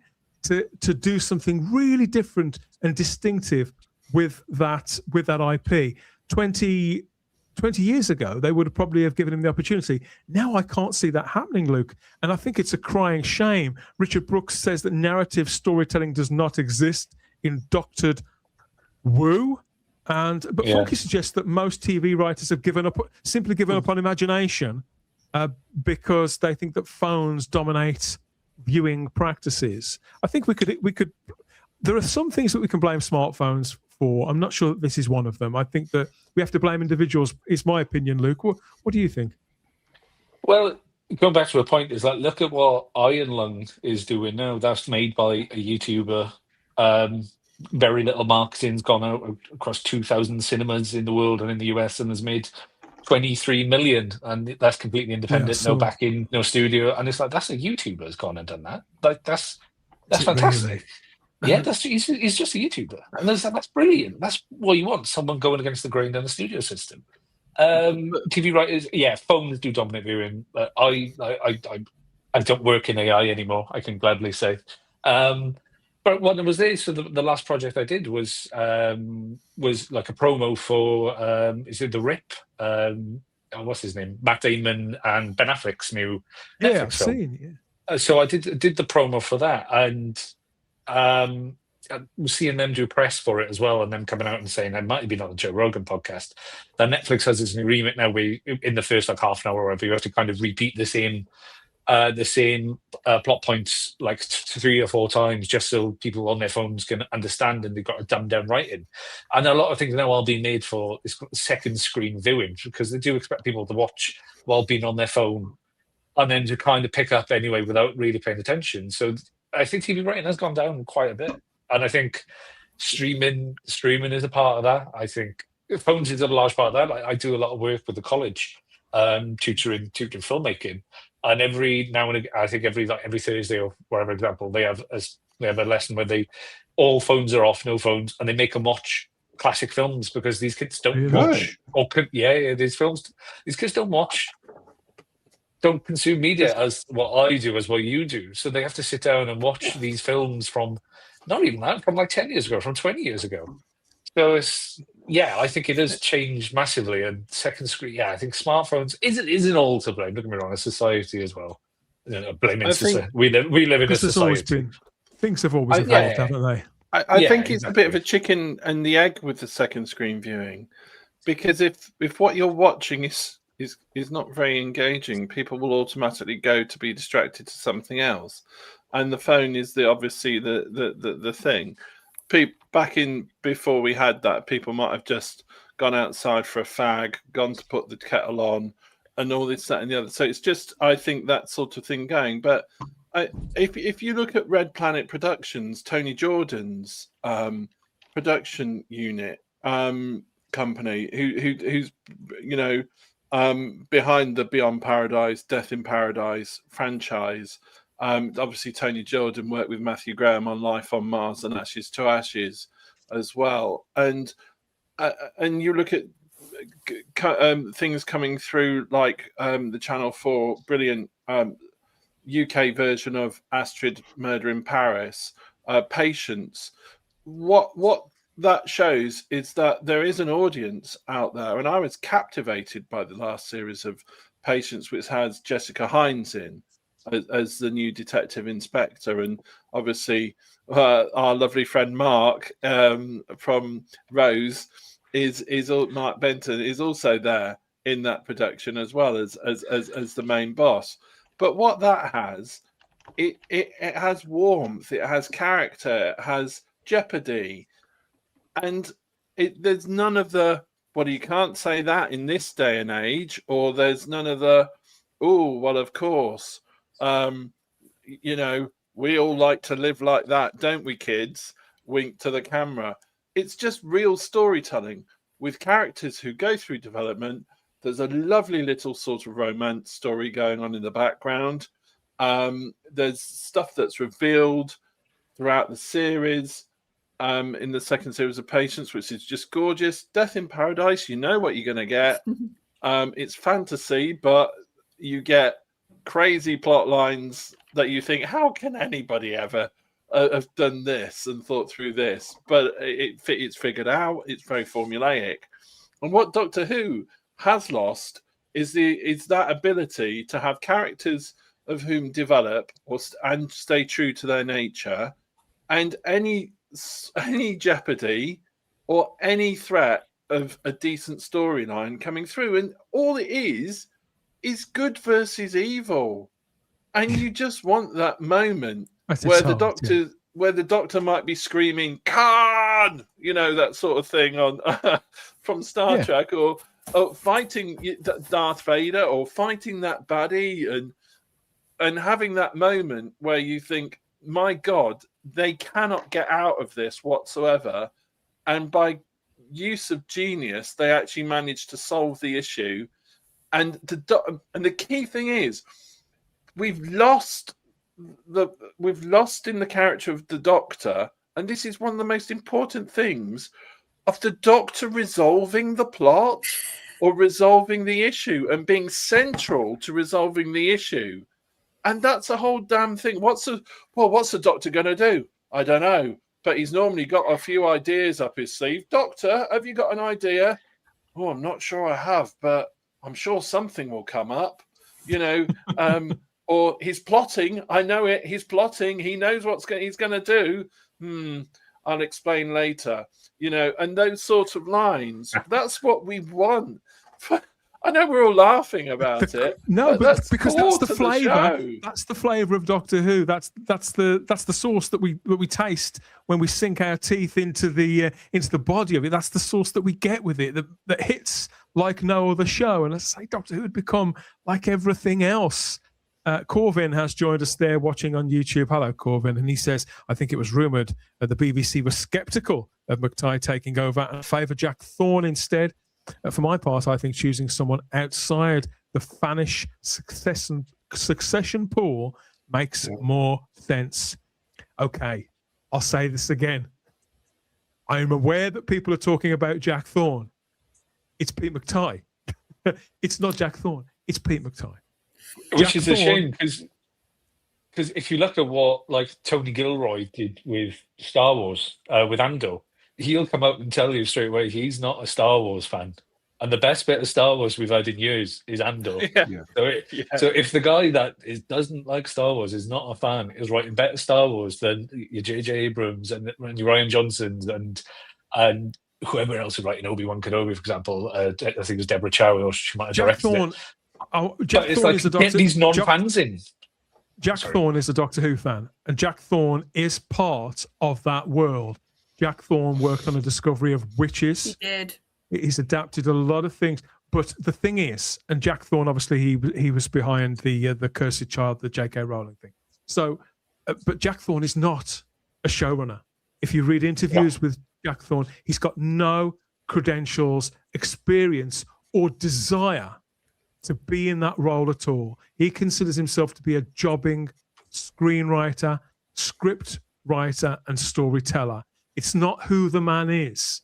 Pete McTighe is an experienced showrunner, creative lead, not just a Doctor Who fan. They're both just as connected as one another in many respects, but one is the clearer, more sensible, better. Jack Thorne is not in the conversation, and I'm sorry, but anybody who claims that he is, they're talking out their asses. Sorry, that's just the truth. I think the reason, though, that name has caught so much light and so much attention and people are talking is because people feel like we need somebody out. Like you said, on the surface, he looks like he's not part of that circle. On the surface, that's what it looks like. And I think that's what people are desperate for right now. Yeah. Charlotte is coming out. It's goofy culture war talk. Jack Thorne was the guy who wrote the screenplays to Adolescence, and so this is coming from people invested in the culture war. Yes, this is coming from commentators who simply want to put another name out there to get people aggravated. We have enough, and I'm calling it like it is. People are addicted to outrage. It's another, he did this, he committed this atrocity against television, therefore he'll do this to Doctor Who and do that to Doctor Who. So it's people looking for things to get angry about before they're even a likely prospect, never mind a viable option. It's not going to happen. I can say that fairly confidently. You watch, you'll be announced on Friday. Yes. Commentators curse. Everything that I've ever heard, and if you go and seek out interviews with this man, you'll see that none of the dots connect. And then there's the fact, and things do change all the time, but for well over a year now. In fact, it's been the best part of 2 years. There's only been one name. I know people don't like it. I'm not saying you've got to get used to it, but it is the truth. It is the truth. Look, I want to come to this comment here from Domgo. The very fact they're talking about going back to Tennant for a third time shows you how utterly redundant the show is now. It is a sad fact of reality that, and this is something that obviously is out there being talked about, which I can't discount, the involvement, the re-engagement of David Tennant to play any part in the upcoming special. It is quite likely. Georgia Tennant outed him on social media recently. She went public with a direct message between her and her husband. David Tennant had sent her this picture of his brown suit, shirt and tie combo, all zipped up there in their wardrobe at Tennant Towers. That would almost certainly be. And he'd asked his wife time to get it back on. And she said she broke the news to him, already taken it to Oxfam. Only way to stop you. So whether this is all part of the act or not, David, this is the funniest thing I've heard come out of either of the Tennants for quite some time. So yes, they're claiming no knowledge, but in recent days, speculation started to build around Tennant again, and he's due to appear he was due to appear at the Emerald City Comic Con in March. That he was due to appear until today, when he published this video. Hello, Emerald City. David Tennant here. I'm really sad to say that I just can't make it to the convention next month. I'm gutted. I thought I was going to be able to make it. My schedule was just getting more and more squeezed, and getting in and out for one day has just finally defeated me. I'm so sorry. I know you'll have a wonderful time, because I've been there before and it was great, and I really hope you'll ask me again next year. In the meantime, I'm missing you all. Take care. I'm very sorry. Lots of love. Mwah.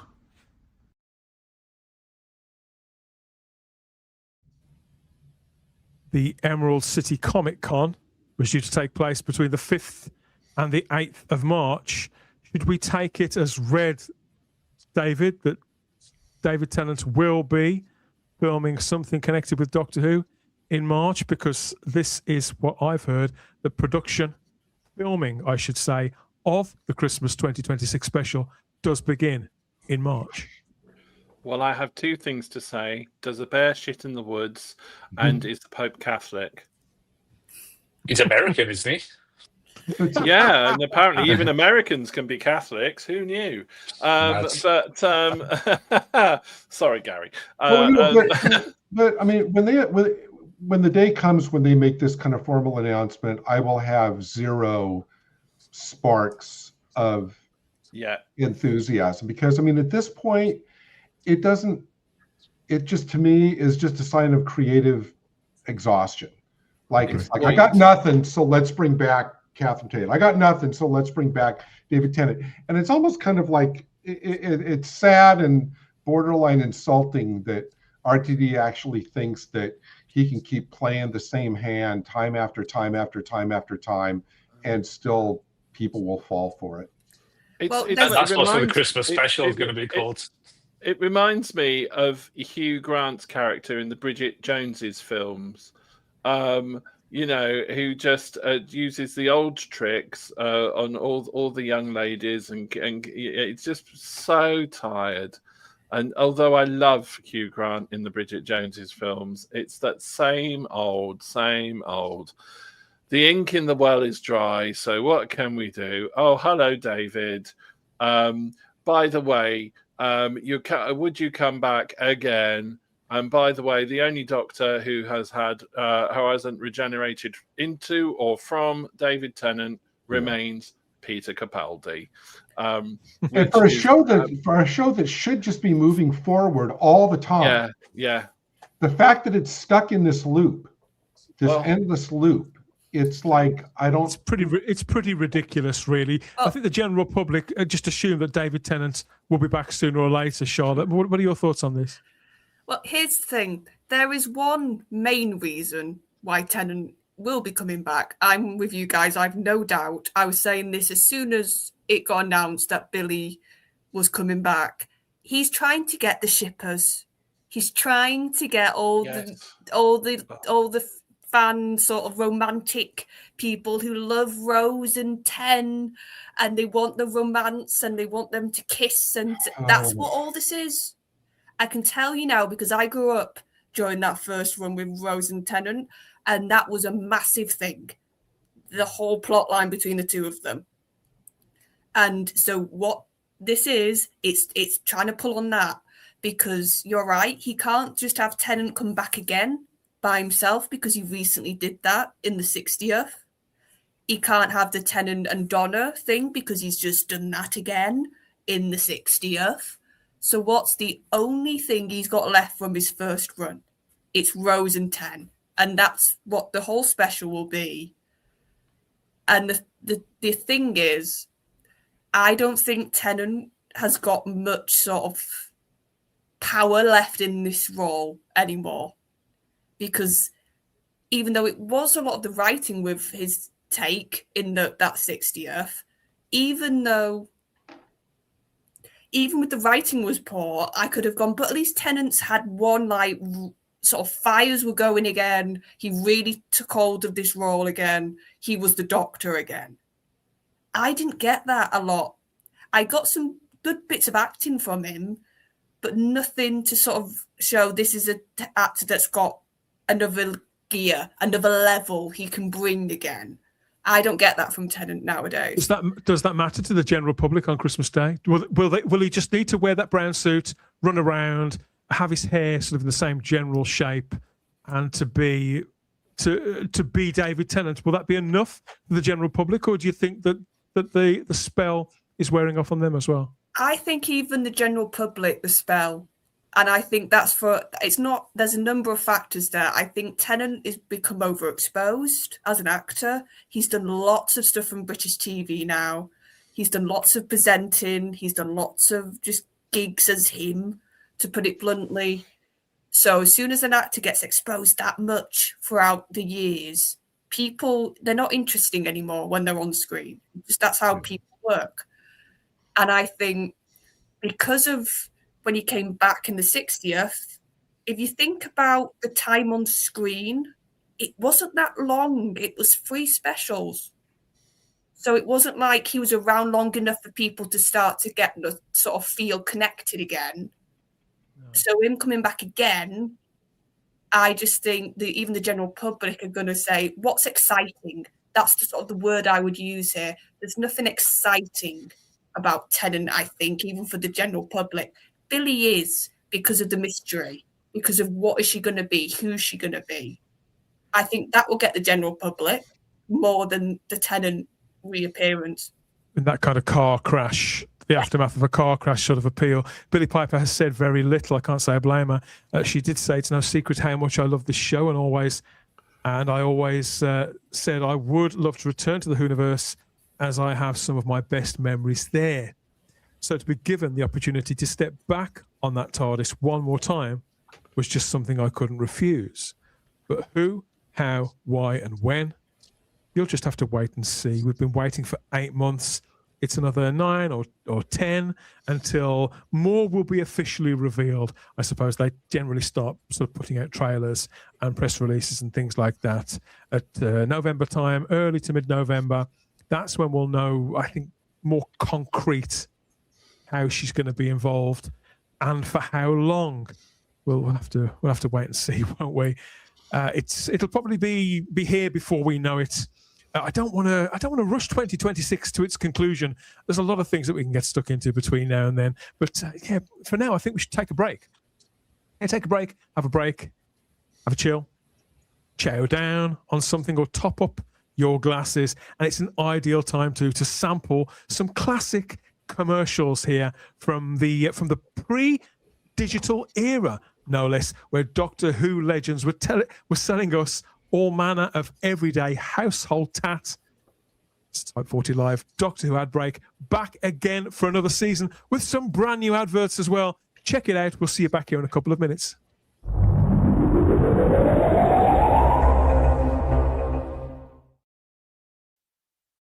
Join Doctor Who on his new travels in the Doctor Who DVD files. Every disc features 2 full episodes from the Doctor's dramatic return. I am the god of all Daleks. To his latest adventures.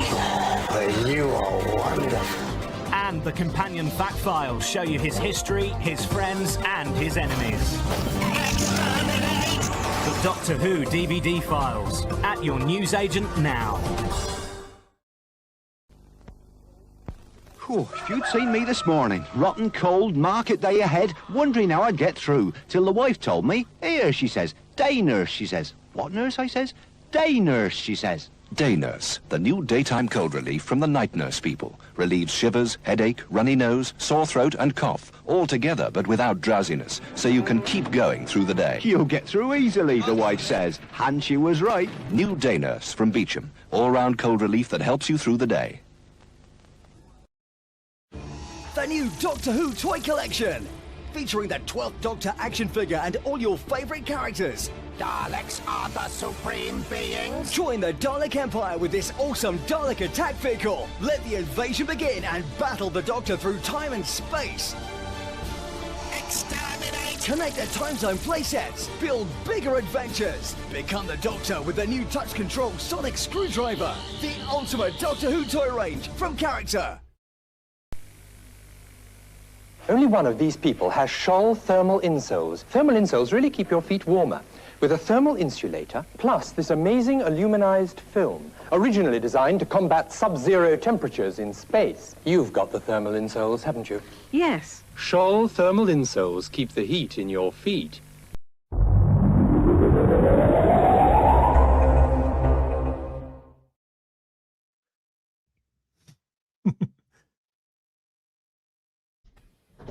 We're back with Type 40 Live, Rumble X, YouTube and Facebook, our annual edition for 2026. Looking back a little at what's been in the recent past and looking forward as best we can at what's tucked in the pages of history, our future history.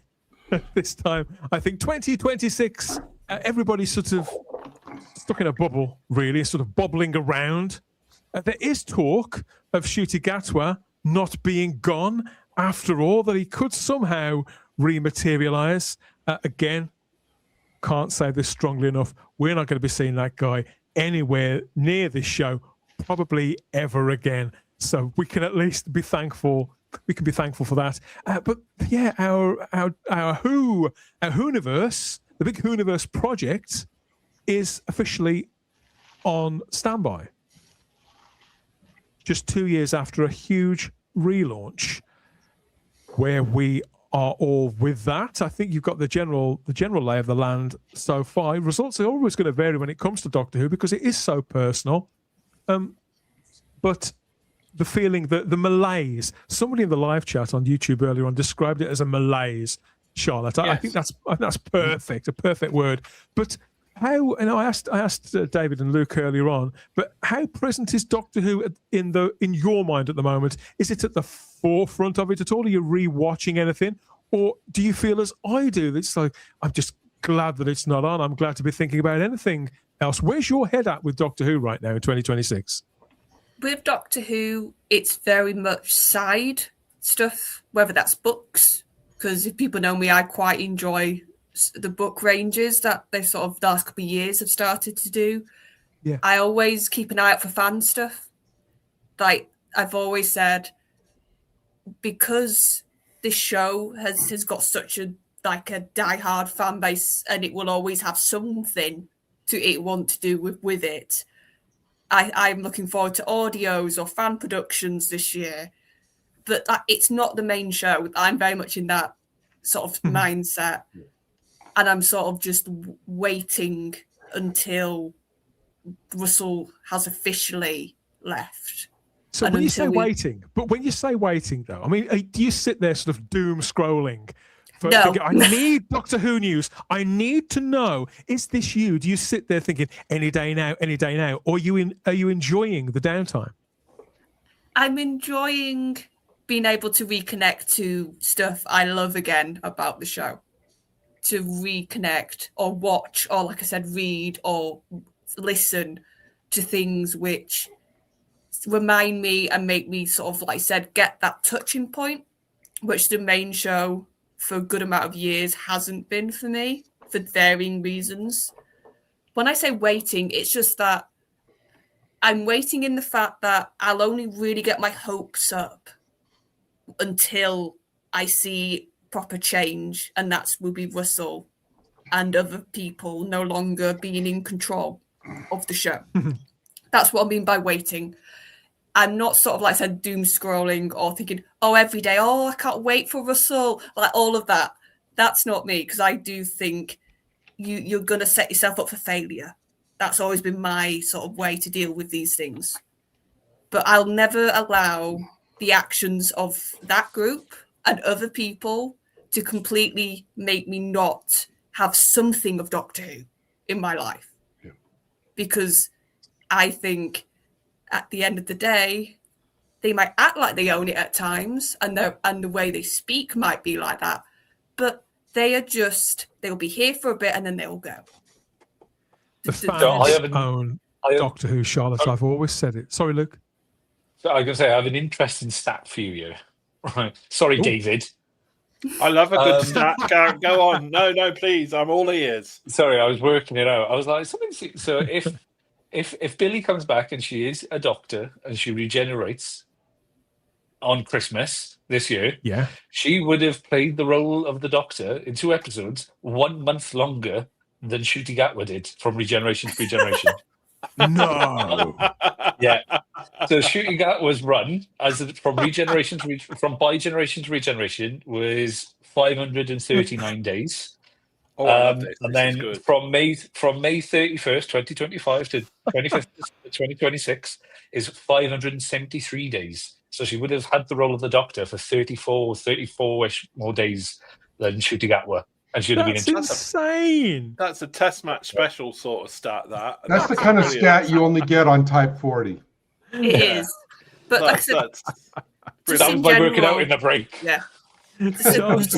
Just in general, like I said, I refuse to allow certain people to completely disconnect me from Doctor Who, because from watching it from when I was like 11 or 12 in 2005, I fell in love with the Doctor. The Doctor will come back. I will see that character. I know exactly when I will feel it, when it will connect back in that way with me. And it just needs time. That's sort of what I'm in that mode now. It just needs time. It needs to fix itself. And I will be here. And I will be waiting and seeing what hopefully it becomes better next time round. So you do have some hope then? Yes, because I think when a show lasts 60 years, when you've had that many creatives and writers and hands involved with it, and you can still love it as, like I said, a character and what it can represent, somebody will come. And I think the character is such an sort of springboard for the right person. And we've had it so many times. So I don't think it's never coming back. Like, I refuse that. That's sort of my little moment in the sand. If we're going to use, like, that's my no more moment.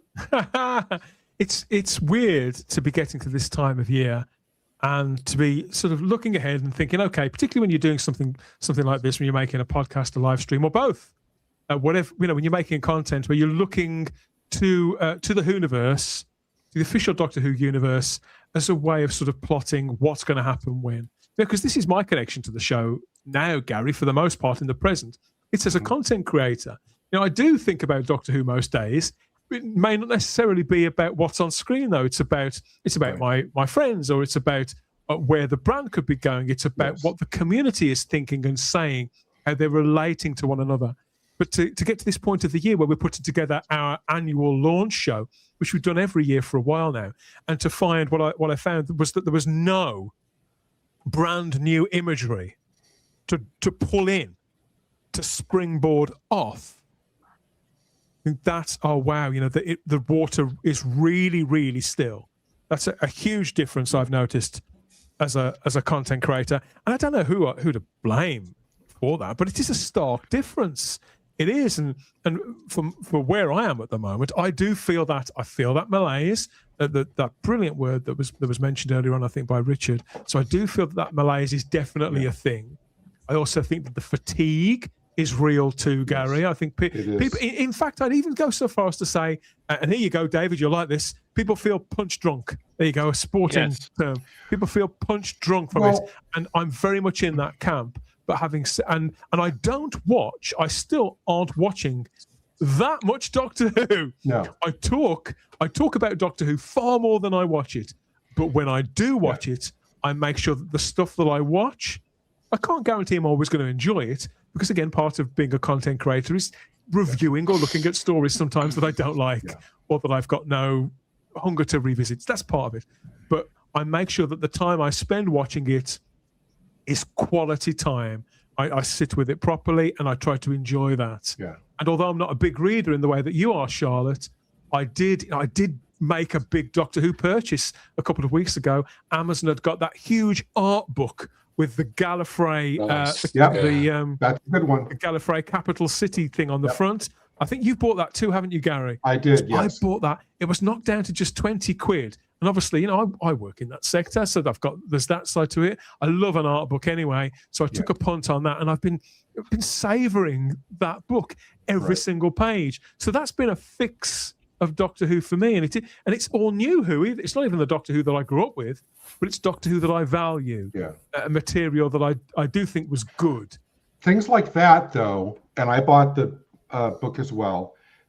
Things like that, which are produced by people who have an obvious love and respect for the show that kind of mirrors that we can engage with, that's kind of what I crave. And I know that I'll get that if I buy that kind of book, which is why I bought it. But for what you said, for me, what did you say? Malaise, exhaustion, apathy, all of those apply. I mean, on a week-to-week basis, my real only exposure to Doctor Who, honestly, is doing this, which I see more as getting together with friends than kind of jumping feet first into Doctor Who. And whatever kind of cool fan art might come up in my Facebook feed, and it'll stop me for a second, and I'll connect with what I love about the show because I see somebody else, showing their love through their artistry. But the only two things I'm honestly looking forward to in Doctor Who this entire year, one is the Philip Roy's The Scorpion film, which I know is just going to be beyond amazing, and the season 21 set, which comes out next month. Other than that, I honestly have no interest in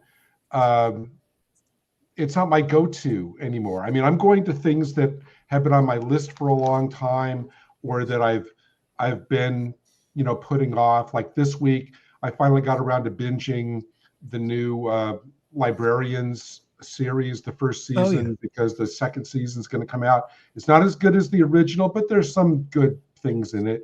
Or going to shows that I missed first time around and want to dive into, like Grimm, things like I've been considering Lucifer as well. I know Luke just kind of dived into that, or watching Stargate and stuff. So this year for me is just going to be all about watching things that I choose to because they hold interest for me, not because I feel obligated. And there's a Doctor Who reference in Lucifer. Someone told him, "Oh, shut up, Doctor Who." So there you go. No, there you go. Yeah, and I do think though sometimes having a little bit of space is good. Like, because I think if your head is so much in something, when you've had a bad experience or you've not enjoyed it or whatever you want under that sort of category, you need to just have a breathe and just step away for a little bit, not forever, but just having that space away, I think can help you then, when you come back to it, have a bit more of an appreciation. You're right. And sort of be able to see stuff a little bit more clearly.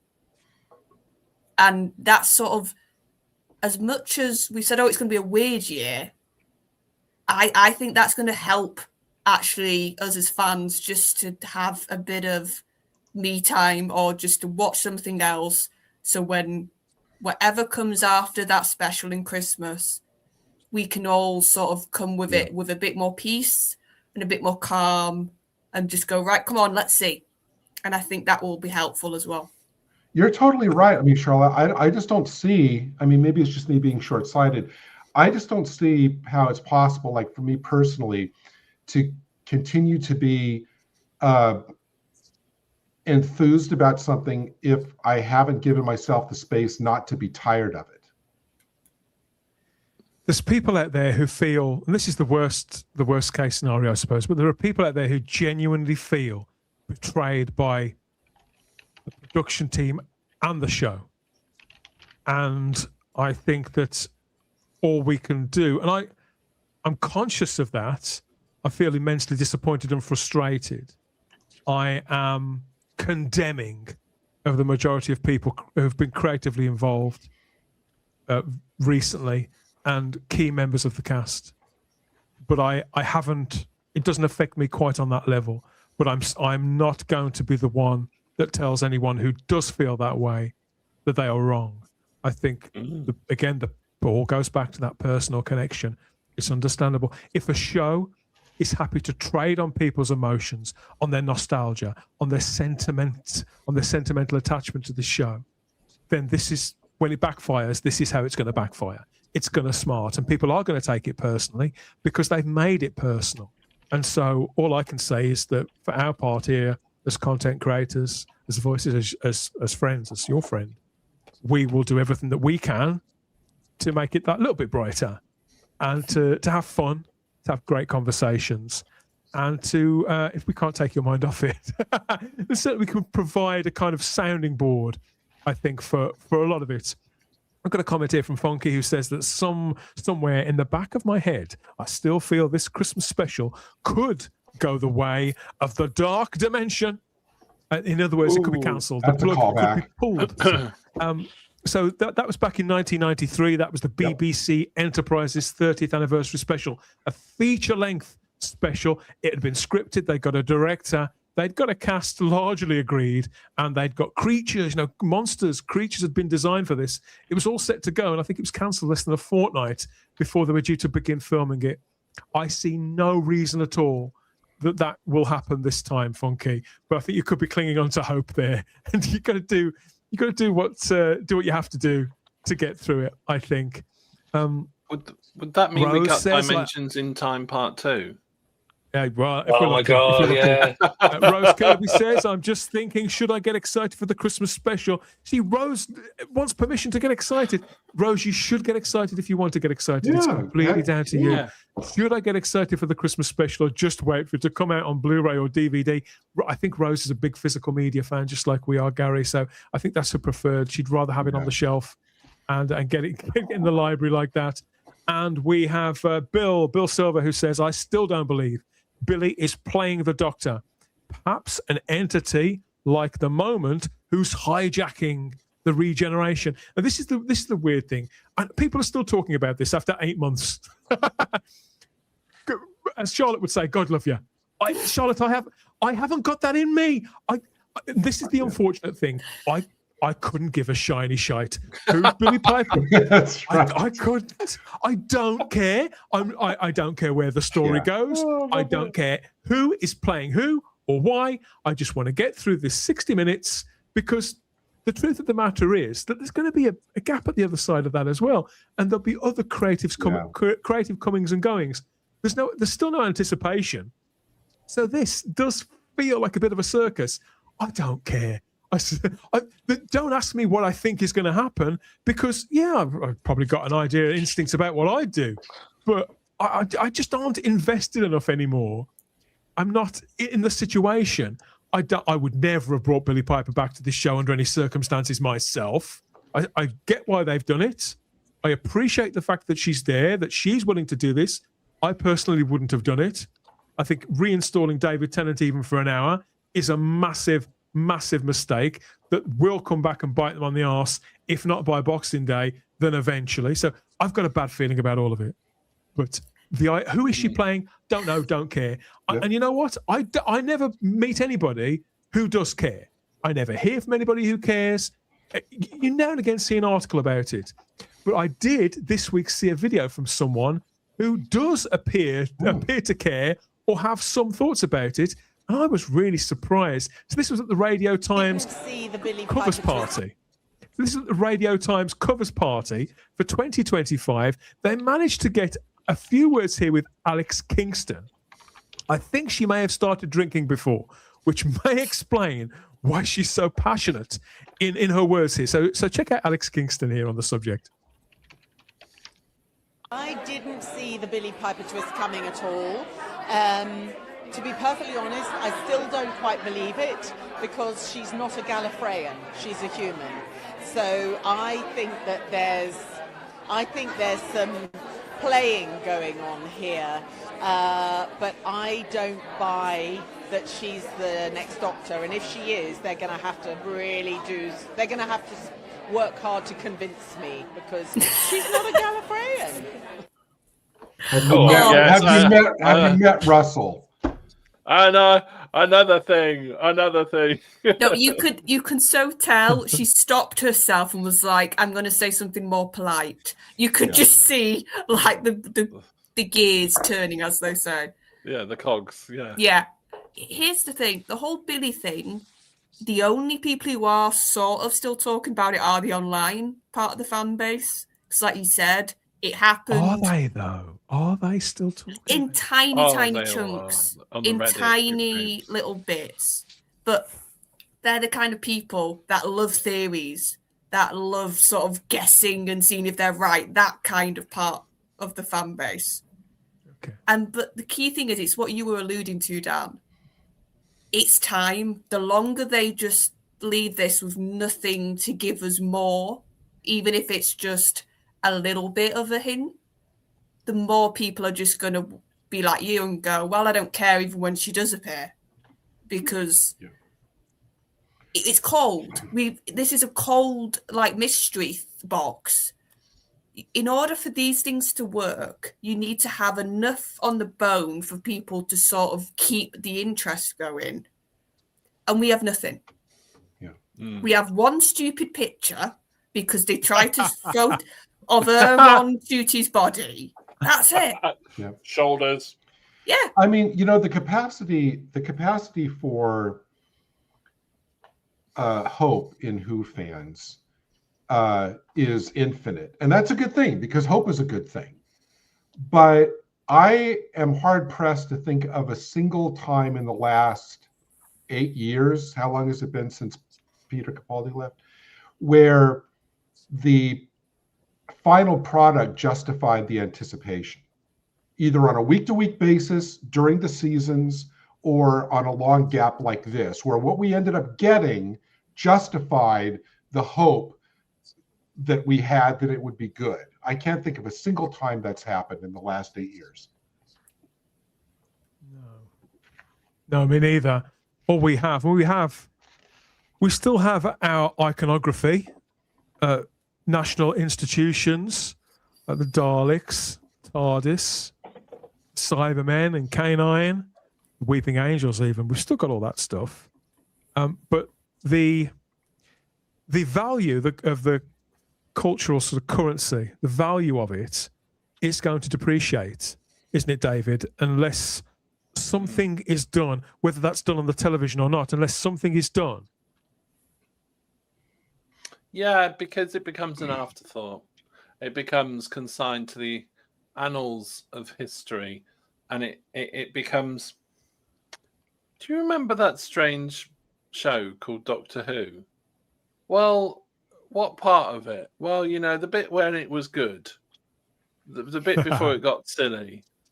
Oh yeah, I do it. Wasn't it great? and because it was tense, it was full of this and it was that, and then it just sort of got really silly, and it became a bit crap, really. Oh yeah, it did, didn't it? do you think? Would you like to see it again on the telly or online? Or no, it's had its day, really, hasn't it? And that's the danger.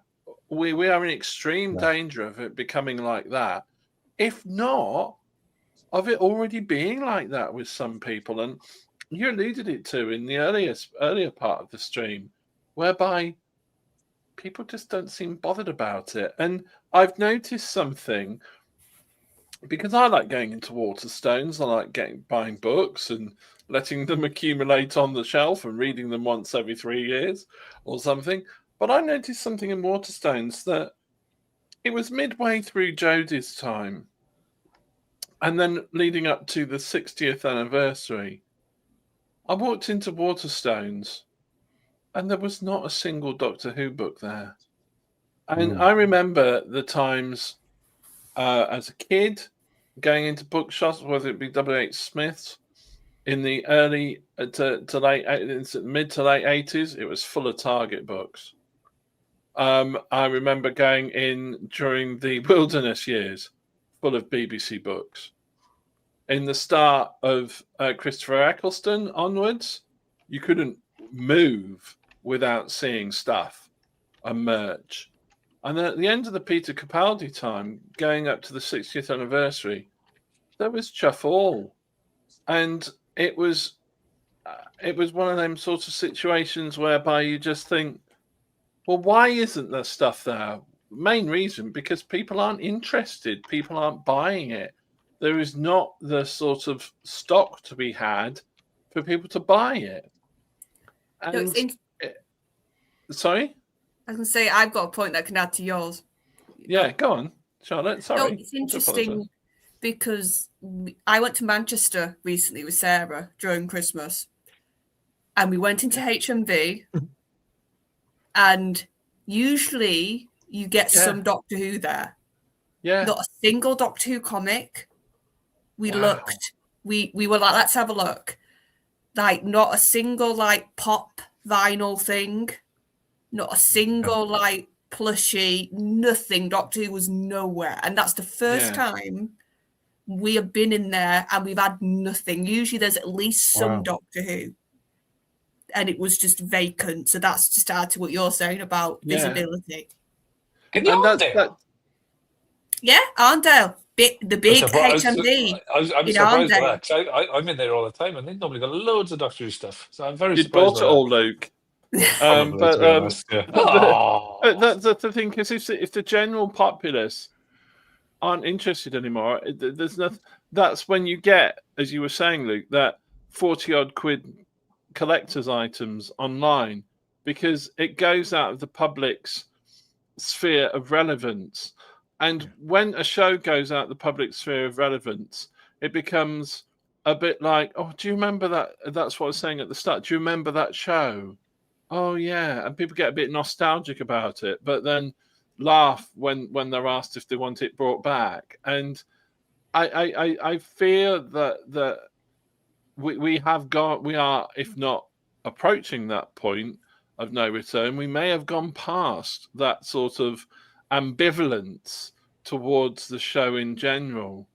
There is definitely a market for a science fiction show that tells a good story, even if it goes in towards fantasy, that is not about modern day stuff, because there's a load of shite on elsewhere from other franchises. So there is definitely that market there.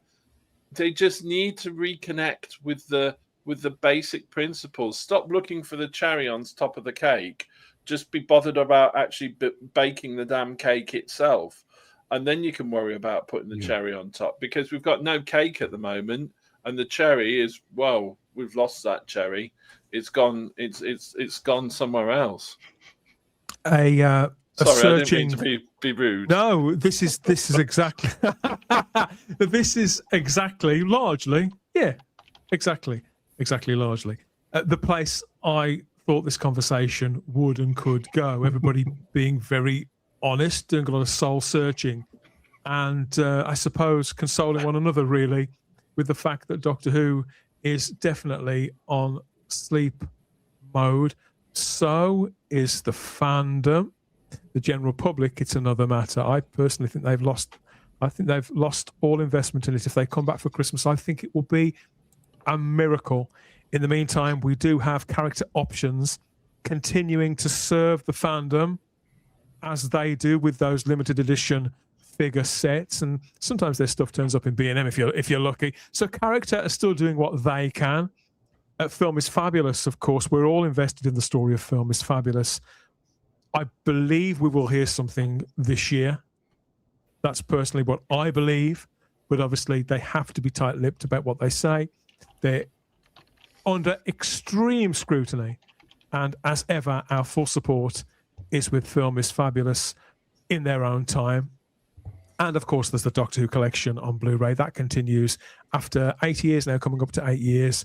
A new release coming in March. Of course, that's season 21. I'm looking forward to this as much as anyone. It's my favourite season. I'm sure we'll get at least one more this year, maybe even two. We shall see. The only drawback is, of course, Doctor Who itself is coming back at Christmas, and maybe that will gradually start to rumble up, Gary, kind of like getting indigestion, really. A Christmas special, 2026. I would imagine it'll be on Christmas Day, whatever happens, and a few more months sort of staring at this TARDIS and simply getting sort of used to the fact, really, that things aren't what they were, and we don't know what the possibilities could be. We've just got to sort of hang in there. Don't do too much doom scrolling. Go and find other shit to do, I suppose, would be my advice. And for the people out there who are in denial, and I know there are some who still think that everything's fine. They are still out there. Yeah, in your own time. What more evidence do you need? Yeah. The TARDIS will be back. We're not going anywhere. There's plenty to talk about here, for better or for worse. We've got lots of plans for the rest of 2026. So, yeah, there'll be plenty to talk about. Okay. Where now? What next? Time to wrap it up, I think. Hello, we're here in Peterborough Museum for the Adventures in Time and Space exhibition, which is just mind-blowing. It's just... Look at this, like, wow. It's way bigger than we expected. It is. There's plenty of classic era. So much classic era, so much original stuff. Way more original stuff than we anticipated. We've got models, original props, original costumes. It's just... it's mind-blowing. Seem to be believed. We are absolutely thrilled. Yeah, we are. Yeah, just fantastic. Come down and see it.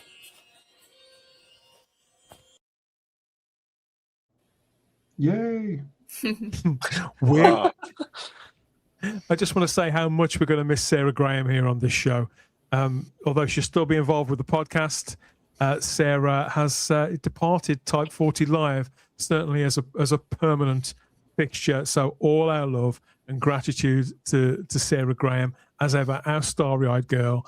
She will no doubt materialise at some point in the future, and certainly on the podcast, which she's been a fixture of since 2018. So, people move on and life gets in the way, or life takes off.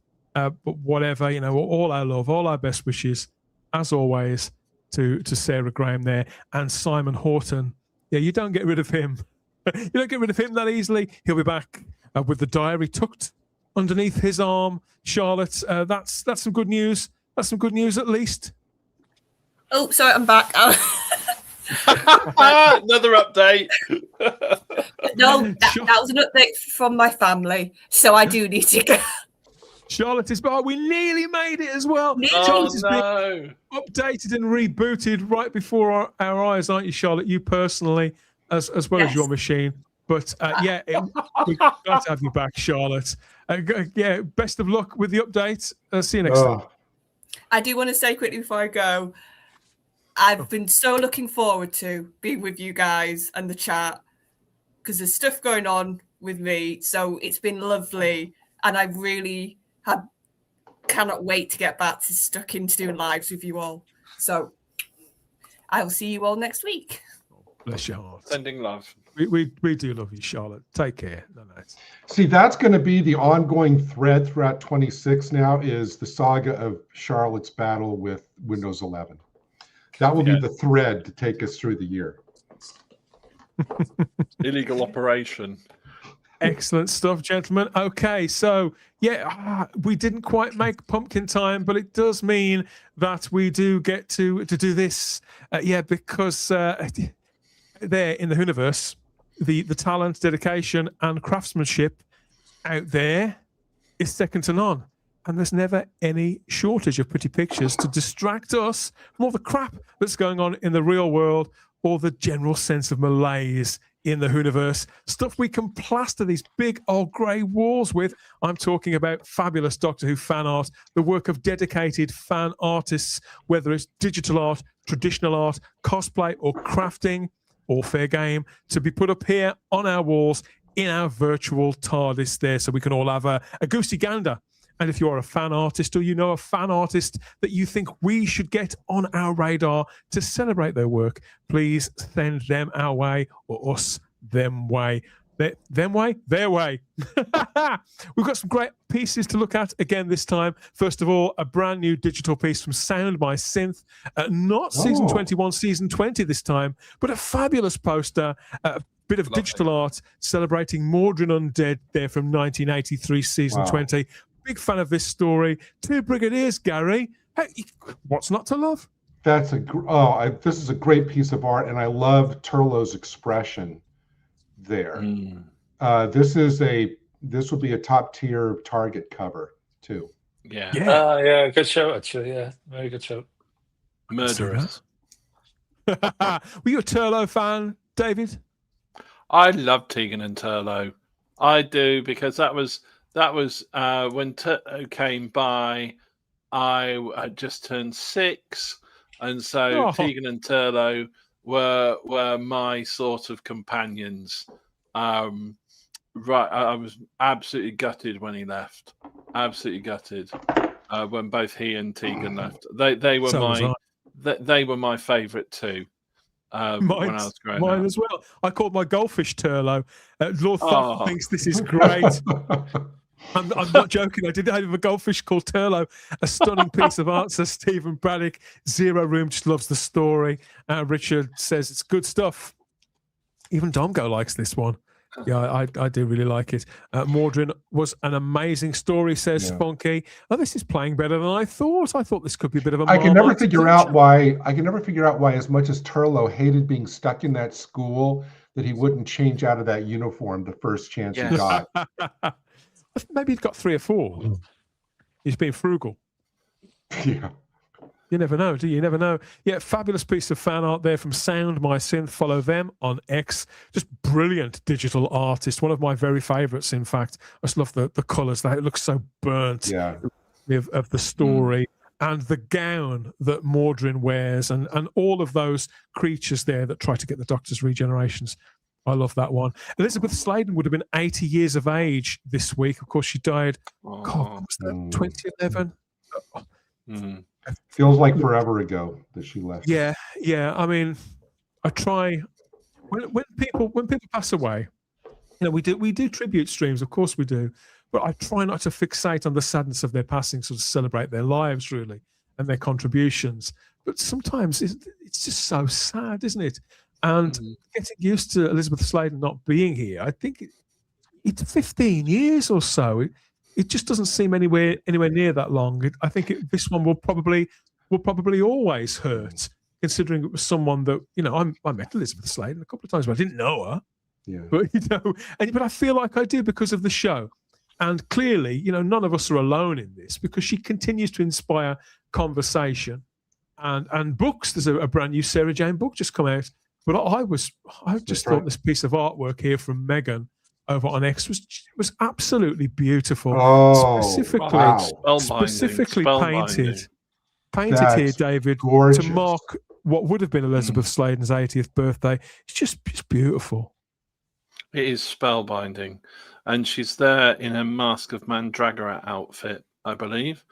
and absolutely spellbinding. And, I was going to ask which store it was from because I couldn't quite pin it down. You think it's Mask? It is Mask of Mandragora. Yeah, she wore that wonderful dress.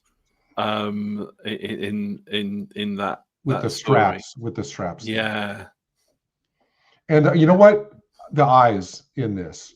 Yeah. Megan, I don't know if you're watching, but this is just beyond beautiful. I mean, look at the eyes. Spellbinding. It's like something from. It's an impressionist painting. This is.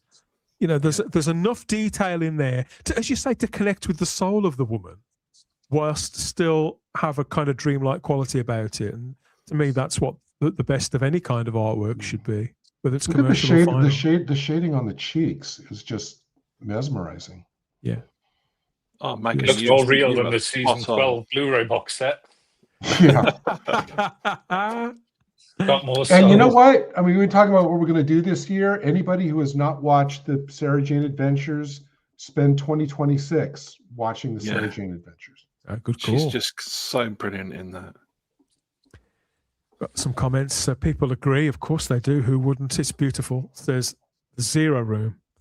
Domgo reminds us Elizabeth Sladen was a stunningly beautiful woman. The eyes are alive in that picture. The eyes of the soul, says Stephen Braddock. Yeah. She's the best Who companion ever. Yeah. Says the Zero Room. A great many people feel just as you do. Just a heart from Funky. Matthew Pounder says, I love Megan's work. Yeah, just great fan artists. There's some brilliant fan artists around. That's amazing, says Domgo. Yeah, just stunning stuff. Liz's autobiography is a great read. I've never read that. I can picture the cover. I can't remember what it's called though. I should get that. I should get that book. 15 years. Just as Stephen O'Neill says in the live chat. There, hi Stephen. Sadly missed. 19th of April 2011, age 65 years. Remember it really, really well. Yes, so we lost Nicholas Courtney too. Yeah. As tributes go, that was the most eye-catching one I saw this year, but it was far from the only one, marking what would have been Elizabeth Sladen's 80th birthday. Tom Baker, still with us, of course, knocked up another birthday, and there was more fan art out there for Tom, marking his 92nd birthday. And I don't know whose work this is, which is a shame. If this is your work, please get in touch with Type 40 here. Let us know. I just thought this was calming. I love the ears. I love the ears. Yeah. It's it's sort of the curator meets the Doctor, or Tom as he is now, meeting Tom as he was then, but both of them in matching scarves, both of them with the same grin look. And I don't know, this just made me smile. And I thought, well, if it made me smile, it's bound to make other people smile. Yeah. That's great. At first, I thought the on the right was the lady from the last couple of years of the show, but I thought, no, that's Tom. Okay. What, Susan Twist? Yes. No, the other one. Oh, Anita Dobson. Ronnie, yeah. Oh, yes. So let us know if you know, if this was you, if you created this in celebration of Tom Baker's 92nd birthday, Tom Baker MBE's birthday, of course. Let us know, because I think it's spectacular, and I hope Tom gets to see it, because this is good stuff. Really, really good. And yes, we want more, basically. We want more. Let us know where we can find more fabulous fan art. Get it up on the walls.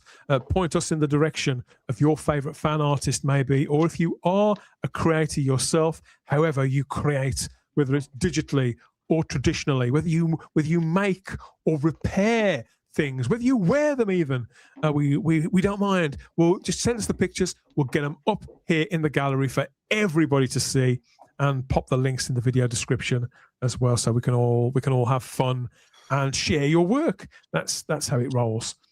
Okay, what next? Social media. How about social media? Yeah, you can get the pictures through our social medias. God, I'm a bit rusty when it comes to this. Come and say hello. I'm a bit sick of this picture, I think. Things need shaking up, don't they, Peter? Yes, they do. Come and say hello with a deep Scots brogue instead through our social media. Instagram and X at Type 40 Doctor Who, as always there, or come and join us in the Type 40 Facebook group as ever. That's thriving, a sort of thriving and throbbing. People have laid down their arms of late. I think it could be through fatigue, but any minute now, we're only one announcement away from recommencing of battle, I feel, in the Type 40 Facebook group. Don't miss your chance to be on the front line. Get stuck in there. Join up with the Type 40 Live Facebook group. And yes, you'll get a warm reception and you'll probably get into a fight as well. So it's all part of the fun. SpeakPipe, leave us a message on SpeakPipe too. Any kind of feedback at all. Your suggestions, your predictions, even your wants, your rants, your raves. You can let rip there to us on SpeakPipe and become part of the show, whether it's the podcast or the live stream. Any kind of feedback whatsoever. Okay, I feel refreshed. I feel reinvigorated. I feel satisfied for now, at least. There will be more where that came from here at Type 40 Live. But if you need some more between now and then, you can get us on the podcast as well. So Audible, Spotify, Apple, Amazon, all those places for the Type 40 podcast, or our home feed at type40.podbean.com. Reviews, previews, interviews, geek outs, and deep dives with all our regulars and lots of awesome guests. You're going to see a lot more crossover over the next few months, a realignment, if you like. But in the meantime, this is our long-running Doctor Who podcast. How many years? Eight, nearly 9 years of this show now. Lots more to come. Plenty of ideas. Get it all over there. If you follow our feed, and you can do some more time traveling there, go right the way back through our back catalogue and see what you may have missed. Make sure you don't miss what's coming next on Type 40 Live, Rumble X, YouTube, and Facebook. And we sort of know what's coming next. We've made a list. We've been very thorough. So we've got a list or two about where we're going to go. But you know what this thing's like. We can't guarantee the order in which it's going to come out. We do know where we're heading. We're heading to Christmas 2026, to be precise, and that brand new special. But I think whatever it may bring or may not bring, Luke, the fact that we're in it together, Dunkirk. I'm going to America, so I'm going to America. I'm going to go hit up Gary. Yeah, I'm going to Fort Lauderdale, so it's nowhere near Gary. I unfortunately, you're on the wrong side of the country. Luke, if you showed up at my door, I would let you treat me to lunch. That would be great. Oh, it's so kind of you. So kind. Big artist, Gary. Yeah. Very charitable. Yeah. Yes, so that's the good news, David. We get to sort of count down the next 11 months together. It's like a massive Doctor Who Christmas advent calendar, isn't it? What's behind the doors? Oh dear me, I can't relate. But you know what? But actually, you know what? We have to say, because I know kind of some of the stuff that's coming. This does not mean that we're just going to be treading water this year. No. Before the Christmas special, because we have a lot of amazing stuff to bring to people all throughout the year. We do, and I'm very excited about it. So, yeah, whilst the I don't like how you leant back when you said very excited. Okay, we get it. We are. So I'm trying to undersell it to keep people intrigued as to what it must be. But that's it. It is very exciting. Yeah, it is very exciting, listeners and watchers. So I hope you'll be on the journey with us, because some of the stuff I've seen on the list has got I'm looking forward to that one. So just because the news from Cardiff is very quiet doesn't mean to say that we won't be loud. Back at the coalface, make sure you keep watching. Like the video. It helps a lot more than you think. Dislike the video if you wish. It all counts. If you subscribe to the channel, sincerely. Every time I ask people to subscribe, we lose subscribers. But I'm going to say anyway, subscribe to the channel and hit the cloister bell to get all our notifications. Because sincerely, there's going to be something for everyone. We're going to have a lot of fun. I think if we had fun deciding what we're going to be talking about, I think you're going to have fun with joining in with us there. Thank you, everybody who's dropped some comments and got involved here in the live chat. I think it's been a form of therapy, a bit of a stock take, a stopping of the clock. I think that's better, isn't it? Stopping the clock and figuring out how we got here and where we're going when it starts again, whenever that may be. But there's always Type 40 live here now from 7:30 p.m. So don't miss it. No party lines, no beef or bullshit. Just taking your comments, your rants and raves, where all opinions are as welcome as ever. It's really good to be back. Really, sincerely, I miss it every time I don't do it. But no, it's great to be back and good to reconnect with all of you guys as well. Find out where you are at with it. It turns out we're all in a similar place, I think, Gary. You know what I just realized? I've actually said that I was taking a break from the show, and I'm not actually watching a lot of Doctor Who, but I am watching a lot of Doctor Who adjacent stuff or stuff with Doctor Who actors. Like I'm about to start Peter Davis's Campion. This year, I'm going to watch for the first time ever Wurzel Gummidge, which I've been wanting to do for a long time with Pertwee. So I'm going to be watching a lot of stuff with Doctor Who actors, just not the actual show. Yeah, it counts. It counts. Yeah, Campion was a fun show. I put Doctor Who on to fall asleep. Is it because it's your cozy place, like a comfort blanket? No, I could just fall asleep to it within like minutes. Like I think I just know it. Someone's been saying, I was like, oh, if I'm not tired of that, I'll just put on a shooty episode. I'm straight out, gone. Like that's I just can't watch it. I'm out. Well, that's your brain short-circuiting. So if I want to go to sleep, I'll just put on Robot Revolution or something, and I'm gone. Legend of Ruby Sunday didn't even make it past the opening credits. Like, that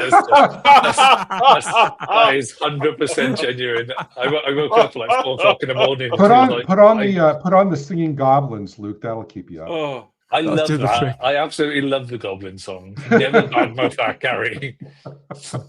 Oh, it's enough to repeat on you. Yeah, Doctor Who is in sleep mode, but Type 40 Live absolutely is not. We're going to be here from now until who knows when. Thank you for your company, gentlemen, and we'll see where we end up, won't we? It's that time. Yeah, we'll be straight back at you with you in a few days' time. So yeah, you won't have too long to wait for the next fix, and we already sort of know what we're talking about. We know. It's up to you to find out by making sure you're still subscribed and get commenting too there in the live chat about all the things that we've talked about on this edition of the show. Guys, it's great to be back. Who knows what's coming next? Just wait and see, won't we? Okay, we always have the time if you have the space here at Type 40 Live. But that was our annual edition for 2026. We'll see you back here next time. Bye-bye. Cheerio. Bye-bye.